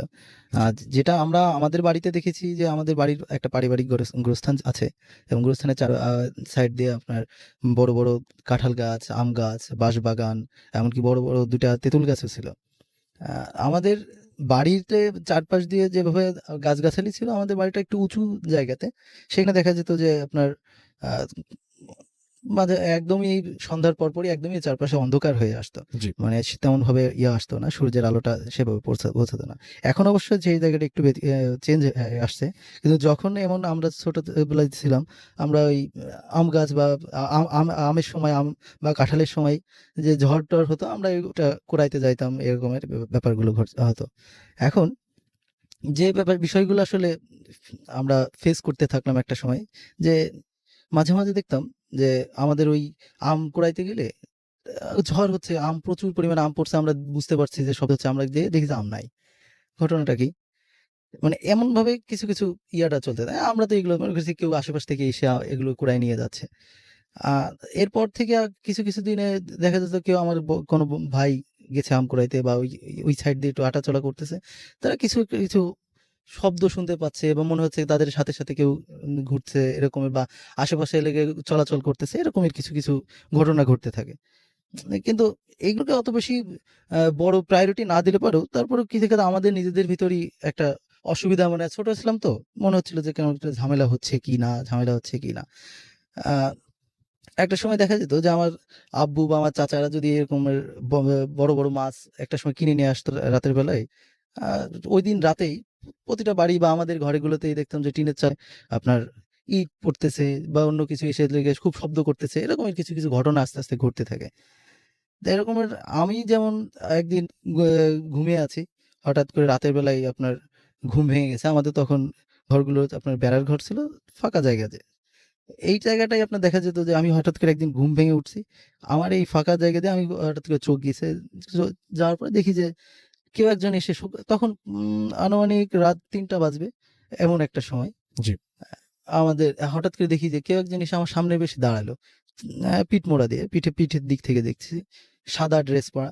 হঠাৎ করেই সে চুলটা ছেড়ে দিল এবং চুলটা একদম আস্তে করে পা দিয়ে বেয়ে মাটির সাথে লেগে গেছে। আমি ছোট থাকার কারণে খুবই ভীত, মানে ভয় পেয়ে গেছি। সাথে সাথেই আপনার ঘুমিয়ে পড়ছি। এটা ছিল আমার সাথে ঘটনা। পরবর্তী দিনে এটা মূলত আমরা ওই বছরটাই যেটা ফেস করছি, যে এই বর্ষার সময়তেই বেশি এটা দেখা যেত, যে হঠাৎ করেই আমার ভাই আপনার আম কুড়াইতে গেছে বৃষ্টি ঝড়ের সময়। এখন দেখে যে সব জায়গায় ইয়াটা গাছগাছালি অনেক নড়াচড়া করতেছে, কিন্তু পাশেই যে বাঁশবাগানটা আছে, এই বাঁশবাগানের কোনো বাঁশই নড়তেছে না। কিন্তু বাঁশের কয়েকটা বাঁশ হেলে এসে একদম মাটির সাথে লেগে আছে। একটু অস্বাভাবিক মনে হওয়ার কারণে ভাই একটু ঘাবড়ে গেছে যে কি কাহিনী, কি এরকমের। হঠাৎ করে তাকিয়ে দেখে যে না, কিছু একটা মনে হচ্ছে দেখতেছে। তাড়াতাড়ি আপনার সে লেগে ওইখান থেকে বের হয়ে আসে। কিন্তু মানে স্পষ্টভাবে সে ওইখানে ওইটা বুঝতে পারে না যে আসলে কি দেখেছে। বাড়িতে এসে আমাদের চাচাদের কাছে সবার কাছে একটু আসলে ঘটনাটা বলে। এটা বলার সাথে, সাথে আমরা নিজেরাও অনেক কিছু বলতে থাকি যে, "আমরা এরকমের কিছু দেখতেছি, আমিও এরকম দেখছি।" আরেকজন বলে যে, "না, সে যখন হাঁটাহাঁটি করতেছে তার পাশে অনেক কিছু যে যাচ্ছে।" এই ঘটনাটা তখন আমাদের বাড়িতে মোটামুটি একটা সবার ভিতরে একটা সন্ত্রস্ত একটা অবস্থা তৈরি করে। এর পরপরই আমাদের চাচারা যে হুজুর ডেকে নিয়ে আসে। হুজুর ডেকে নিয়ে আসার পরে যেটা দেখা যায় যে হুজুররা কিছু ইয়ে করার পর আমাদের জানায় যে আমাদের চাচাদেরকে বা আব্বুদেরকে জানায় যে আসলে এই আমাদের বাড়ির মাঝখান দিয়ে আপনার একটা জিনের যে রাস্তা, জিনের চলাচলের যে রাস্তাটা, এটা আমাদের বাড়ির পুরো মাঝখান দিয়ে যাওয়া আসা করতেছে। সো আমরা যদি এখন ওইটাকে একটু বাধা দেওয়ার চেষ্টা করি তাহলে আমাদের সমস্যা হতে পারে। তা এখন এটার এরকম কথা শুনে আমার এক চাচা একটু এক্সট্রোভার্ট টাইপের ছিল। উনি বলছে, "না, আমি এগুলো মানি না আসলে।" আমাদের বাড়ির পাশেই যে তেঁতুল গাছ ছিল, উনি আসলে বলতেছে, "এইসব ঝোপঝাড়ের কারণে আমাদের আসলে এরকম ঝামেলা-টামেলা হচ্ছে, কেটে ফেলি।" তো উনি আসলে আমাদের পরের সপ্তাহে আমাদের বাড়িতে পাশের যে তেঁতুল গাছটা ছিল, তেঁতুল গাছটা কেটে ফেলে। এখন তেঁতুল গাছটা কেটে ফেলার পর থেকে আমাদের বাড়িতে আশেপাশ থেকে প্রতিদিনই আমাদের সন্ধ্যার পর থেকে যেটা দেখতাম যে কোনো রকমেরই আপনার শব্দ আমরা ইয়ে করতে পারতাম না। মানে এক্সিকিউটেড করতে পারতাম না। যে আসতেছে, আমাদের মনে হচ্ছে যে ধুপ করে একটা শব্দ আসতেছে, সাই, সাই, সাই, সাই, সাই, সাই করে শব্দ আসতেছে। আবার থেমে যাচ্ছে, তো আবার একটা চিন, চিন, চিন, চিন, চিন, চিন, চিন, চিন শব্দ আসতেছে। তো আবার আমাদের আরকি এটা এমনভাবেই আমাদের বিরক্ত করা শুরু করলো যে আসলে আমরা ছোট ছিলাম, আমাদের বড়রাও এটাকে আরকি বিরক্তিকর একটা পর্যায়ে নিয়ে চলে আসলো। এরপরে আবার হুজুরদের ডাকা হলো এবং পরবর্তীতে ওনারা নিজেরাও কিছু বন্ধ দিল, যেটাকে ওই যে গ্রামের যেটা হয় যে বিভিন্ন রকম কলমা পড়া বা সূরা-টূরা পড়ে চারপাশে একটু এটি ফু-টু দিয়ে দেন আরকি কিছু তাবিজটা চারপাশে দিয়ে দিল। এরপর থেকে আস্তে, আস্তে আমাদের এই প্রভাবটা কেটে গেল। এখন আপাতত আমাদের বাড়িতে যে আশেপাশে বড় গাছগুলো ছিল সব কেটে ফেলা দিয়ে হয়েছে এবং মোটামুটি ফাঁকা একটা জায়গায় অবস্থান করতেছে। এই ছিল আমাদের বাড়ির অবস্থাটা। এখন সেখান থেকে আমরা আরকি কিছুটা হলেও পরিত্রাণ পেয়েছি। ধন্যবাদ। Thank you so much. আমরা চলে যাবো আমাদের শেষ অতিথির কাছে। আপনার নামটা একটু প্লিজ বলবেন, আপনি কোথা থেকে এসেছেন, কাছ থেকে বলতে হবে একটু। জি, বলুন। রাসেল ভাই, থ্যাংক ইউ। আমি ফারহান ফ্রম উত্তরা। জি। আমি আজকে যে স্টোরিটা বলবো এটা আমার এক ফ্রেন্ডের কাছ থেকে শোনা। আমি ওর নামটা একটু বলতে চাচ্ছি রাসেল ভাই। ওর নাম হচ্ছে সুপ্রিয়। তো আমার স্টোরিটা হচ্ছে এরকমের। আমার ফ্রেন্ড যখন ভার্সিটিতে পড়তো, ও ইস্ট ইউনিভার্সিটির স্টুডেন্ট ছিল। তো জি। ওরা একটা ফ্ল্যাটে 3টা ফ্রেন্ড মিলে থাকতো। তো সাডেনলি ওরা বাসায় ওঠার 2-3 দিনের মাথায় ওদের ওই 3 জনের ভিতরে একজন যে আপনার মানে রাতের বেলা শুতে গেছে। তো হঠাৎ করে ওর মানে চোখে এরকম একটা ফিল হয়েছে যে ও কাউকে একজন বয়স্ক বৃদ্ধ মহিলা যে একজন সাদা কাপড় পরে বসে আছে। তো ঘুম চোখে ফার্স্ট টাইম ও জিনিসটা ওইভাবে নোটিস করতে পারে না, ও ঘুমায় গেছে। সেকেন্ড ডেতে যেটা হয়েছে সেম জিনিসটা ও আবার ফিল করছে। ফিল করার পরে ও পরের দিন ঘুম থেকে উঠে বাকি যেই দুজন ছিল আমার ফ্রেন্ড এবং আরেকজন ওদের সাথে ঘটনাটা শেয়ার করলো। শেয়ার করার পরে ওরা জিনিসটা আসলে ওইভাবে নেয়নি, ওরা ফান মনে করছে, ফান মনে করে ওই ফ্রেন্ডের সাথে মজা করছে। জি। তো এর কিছুদিন পরে যেটা হলো, এরপরে কন্টিনিউয়াসলি ওই ফ্রেন্ডের সাথে এই ঘটনাটা প্রতিনিয়ত ঘটতে থাকে এবং ও অনেক ভয় পেতে থাকে, বাট ও জিনিসটা কারোর সাথে এক্সপোজ করতে পারে না, শেয়ার করতে পারে না, বিকজ সবাই ওর সাথে মজা করছে। জি। এরপর যেটা ঘটেছে, এরপরে ওর হঠাৎ করে খুব জ্বর চলে আসে। জ্বর চলে আসায় ও ওর গ্রামের বাড়িতে মুভ করে। দেন বাসায় বাকি থাকে 2 জন। তো এই 2 জন বাসায় রুমও 2টা রাসেল ভাই। তো 2 জন 2 রুমে শুতে গেছে। তো আমার যে ফ্রেন্ড সুপ্রিয়, হুম, হুম। ওর সাথে ঘটনাটা ঘটছে। তো ও জিনিসটা আবার ফেস করছে। ও দেখতেছে সেম যে এরকম একজন বৃদ্ধ মহিলা বসে আছে এবং ওর দিকে বড় বড় চোখ করে তাকিয়ে আছে। তো খুব স্ক্যার্ড হয়ে যায়, খুব ভয় পায়। দেন পরের দিন বাকি যে আরেকটা ফ্রেন্ড ছিল ওর সাথে ঘটনাটা শেয়ার করে এবং ওরা 2জন মিলে নিজেদের ভিতর ডিসকাস করে পাশের ফ্ল্যাটে যারা থাকতো, আমি আরেকটা নাম মেনশন করতে চাচ্ছি রাসেল ভাই, জান্নাত, আমার ফ্রেন্ডের ফ্রেন্ড। তো ওর সাথে ঘটনা শেয়ার করার পরে ও বলতেছে, আমি আসলে তোমাকে এই ব্যাপারে কিছু বলতে পারবো না, তুমি তোমাদের বাসায় যে বুয়া কাজ করে বুয়ার কাছে জিজ্ঞেস করলে তুমি বেটার কিছু জানতে পারবা। দেন ওই ওদের বাসার বুয়ার কাছে জিজ্ঞেস করে, দেন বুয়ার কাছে জিজ্ঞেস করে যেটা জানতে পারে সেটা এরকম ছিল যে ওই বাসায় আগে একজন বৃদ্ধ মহিলা থাকতো। উনি বৌদ্ধ ধর্মের ছিলেন। হুম, হুম। তো উনি ওখানে প্রতিনিয়ত পূজা করতেন। তো একদিন পূজা করা অবস্থায় উনি ওখানে সাডেনলি মারা যায়। তো এরপর থেকে যারাই ওইখানে আসে, ওই ফ্ল্যাটে আসে, হুম। সবাই মোটামুটি অল্প কিছুদিন থাকার পর ওই বাসাটা ছেড়ে দেয়। আচ্ছা, এই ছিল আমার ঘটনা রাসেল ভাই। Thank you so much. আপনার ঘটনার জন্য আপনাকে অনেক অনেক ধন্যবাদ এবং আশা করছি যে আপনাদের কাছেও ভালো লেগেছে। আমি যেটা করব এখন সেটা হচ্ছে সরাসরি আরো একটা ঘটনায় যাব, তবে তার আগে দেখি যে ফেসবুকে কে কি লিখেছেন একটু আমি পড়ে ফেলি এবং সে সাথে আমি টুইটার দিয়ে শুরু করি, রাইট? আচ্ছা, ওকে। সো অনেকগুলো নোটিফিকেশন। আফনান ভাই মানেই রাজবাড়ি আমাদের সঙ্গে আছেন দেখতে পাচ্ছি। ঘটনা ভালো ছিল লিখেছেন। এটা হচ্ছে রফিকুল ইসলাম শুভ, আবু নোমান ফয়সাল প্রথম যেটা পড়লাম সেটা তার লেখা। রাহান খান আমাদের সঙ্গে আছেন, ফোর্থ স্টোরিটা তার কাছে ভালো লেগেছে। কাজী উপল আমাদের সঙ্গে আছেন। আমাদের আমাদের সঙ্গে আছেন তামিমুল ইসলাম। এছাড়া আমাদের সঙ্গে আছেন আবু নোমান ফয়সাল, আমাদের সঙ্গে আছেন ফারহান সাদিক ফাহিম এবং ভূত এফএমের সেকেন্ড এপিসোডের কথা তিনি এখনো বলছেন। MH সাগর আমাদের সঙ্গে আছেন, আসিফ আছেন আমাদের সঙ্গে, SS সাব্বির, তানজিম আহমেদ তমাল আমাদের সঙ্গে আছেন, মোহাম্মদ রাফিউর রহমান রাহাত আমাদের সঙ্গে আছেন, আমাদের সঙ্গে আছেন রাজীব হাসান মিঠুন। এছাড়া আমাদের সঙ্গে আছেন রিফাত বা আমাদের সঙ্গে আছেন দেখতে পাচ্ছি রায়হান খান। ইফতেখার আমাদের সাথে আছেন আবু নোমান ফয়সাল আমাদের সঙ্গে আছেন। এছাড়াও দেখতে পাচ্ছি MSH99 আমাদের সঙ্গে আছেন, কাজী ফাহিম সহ আরো অনেকে। থ্যাংক ইউ ভেরি মাচ আমাদের সঙ্গে যারা আছেন। আমাদের সঙ্গে আরো অনেকেই, CR হাসান আছেন আমাদের সঙ্গে, DJ স্যাম আমাদের সঙ্গে আছেন, সাকিবুল ইসলাম শিমুল আছেন টুইটারে আমাদের সঙ্গে, সাদমান সাকিব ফারদিন আমাদের সঙ্গে আছেন, বিশাল বৈরাগী রাজবীর, এছাড়াও ইফতেখার আরিক ফাহাদ আমাদের সঙ্গে, তানজিম আহমেদ তমালকে দেখতে পাচ্ছি, এমডি তানভীর মেহেদি আমাদের সঙ্গে লিখেছেন যে আমি ভয় পাই না। আমাদের লিখেছেন আবু নোমান ফয়সাল, রমজানুল মোবারক আমাদের সঙ্গে। এই মুহূর্তে মিনহাজুল মামুনও আছেন, আরো অনেককেই আমরা দেখতে পাচ্ছি। আমাদের যে রেডিও ফুর্তি যে পেজটা, সেই পেজে আমি দেখতে পাচ্ছি এখানে অনেকে আছেন এবং সেই পেজে আমি আসবো, তবে তার আগে না চলে আসি এবং সেখানে অনেকেই আসলে আছেন। আমাদের এই পেজটির অ্যাড্রেস হচ্ছে www.facebook.com/radio.furti এবং সেইখানে যারা আমাদেরকে লিখছেন তাদের মধ্যে আমি দেখতে পাচ্ছি সুলতান কবির এবং আয়নার ঘটনাটা। হ্যাঁ, আমি আয়নার ঘটনাটা আমিও চাচ্ছি, এটা আমাদের অলরেডি আমাদের পাঠিয়ে দেওয়া হয়েছে আমাদের যারা যিনি আমাদের প্রোডাকশনে, এখনো পর্যন্ত সেটা মানে আমাদের মিউজিক সহ আসেনি আর কি। আপনারা তো ঘটনা পাঠান মিউজিক ছাড়া, এবং আমরা সবসময় সাজেস্ট করি ঘটনা পাঠালে অবশ্যই মিউজিক ছাড়া পাঠাবেন, আমাদের সেখানে মিউজিক অ্যাড করতে হয়। রাফিউ আহমেদ আমাদের সঙ্গে আছেন, MD মেহেদি হাসান সানি, কায়সার হামিদ, এছাড়াও আছেন অচেনা বন্ধু তুহিন, ফাহিম শাহরিয়ার সৌরভ, তানভীর আহমেদ প্রান্ত রাজশাহী থেকে শুনছেন, MD মিশুক ইসলাম চাঁপাইনবাবগঞ্জ থেকে শুনছেন, MD অপূর্ব হাসপাতালের ঘটনা ভালো লাগে আমাদের সঙ্গে, সাইমুল ইসলাম সাদাত আছেন আমাদের সঙ্গে। আসলে ভালো ঘটনা সেটা যেখানেই ঘটুক না কেন ভালো লাগে, যেটা আমি মনে করি আর কি।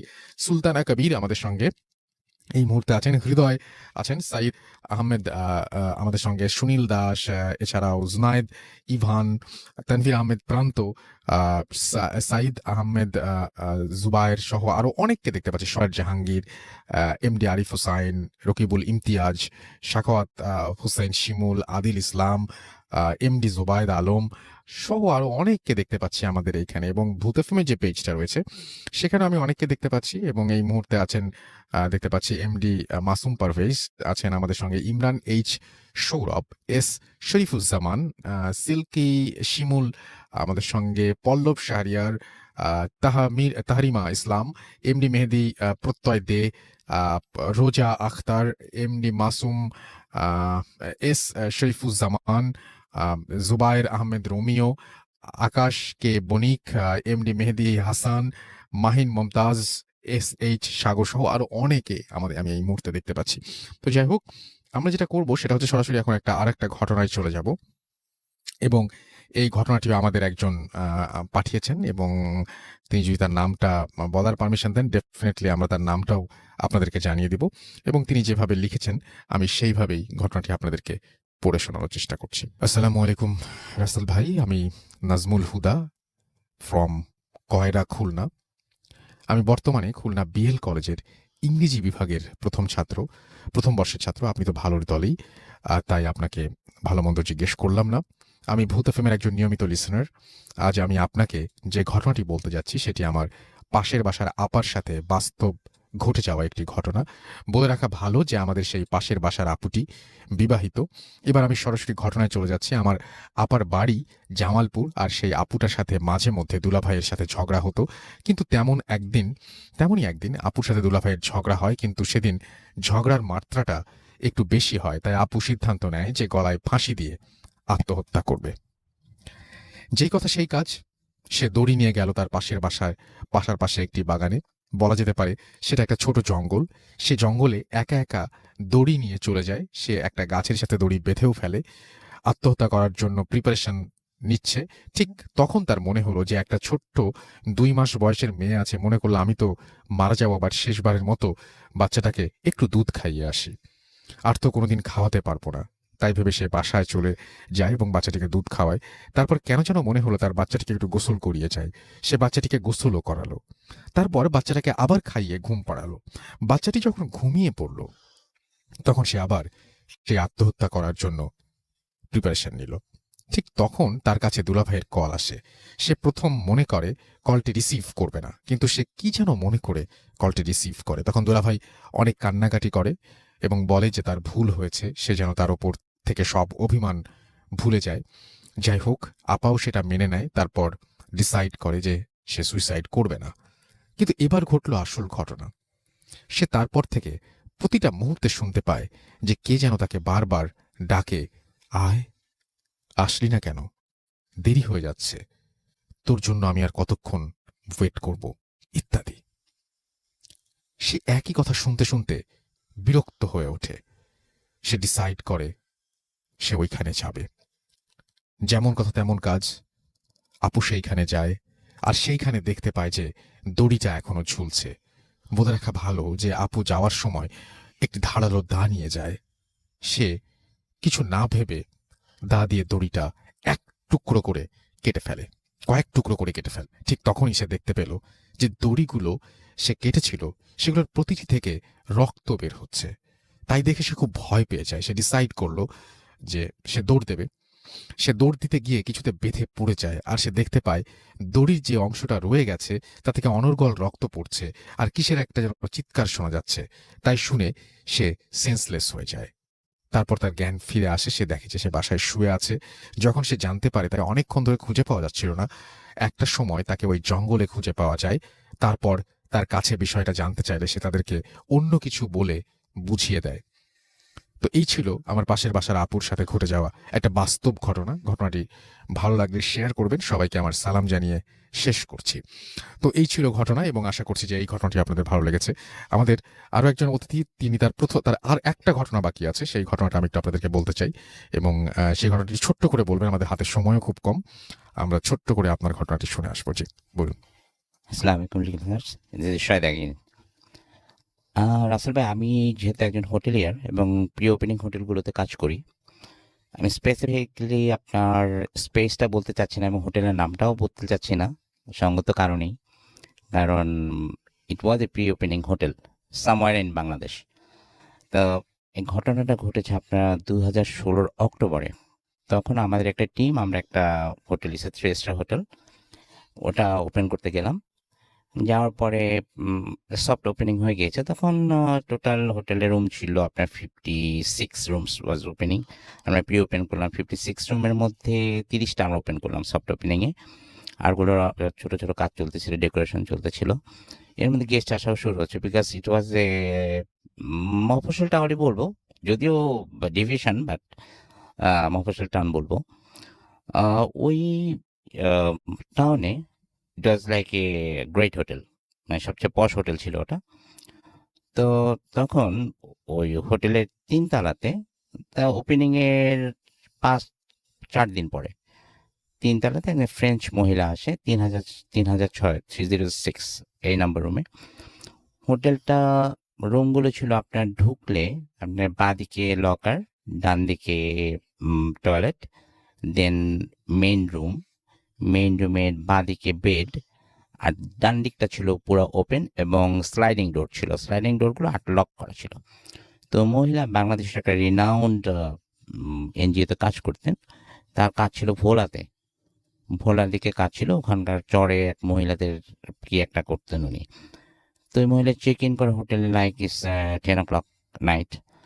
10 o'clock নাইটে চেক ইন করে উনি তাড়াতাড়ি আবার পরের দিন সকাল 6টার সময় আবার যেতে হবে ভোলা, এই জন্য খুব তাড়াহুড়া করে উনি অল্প কিছু ডিনার করে শুয়ে পড়ে।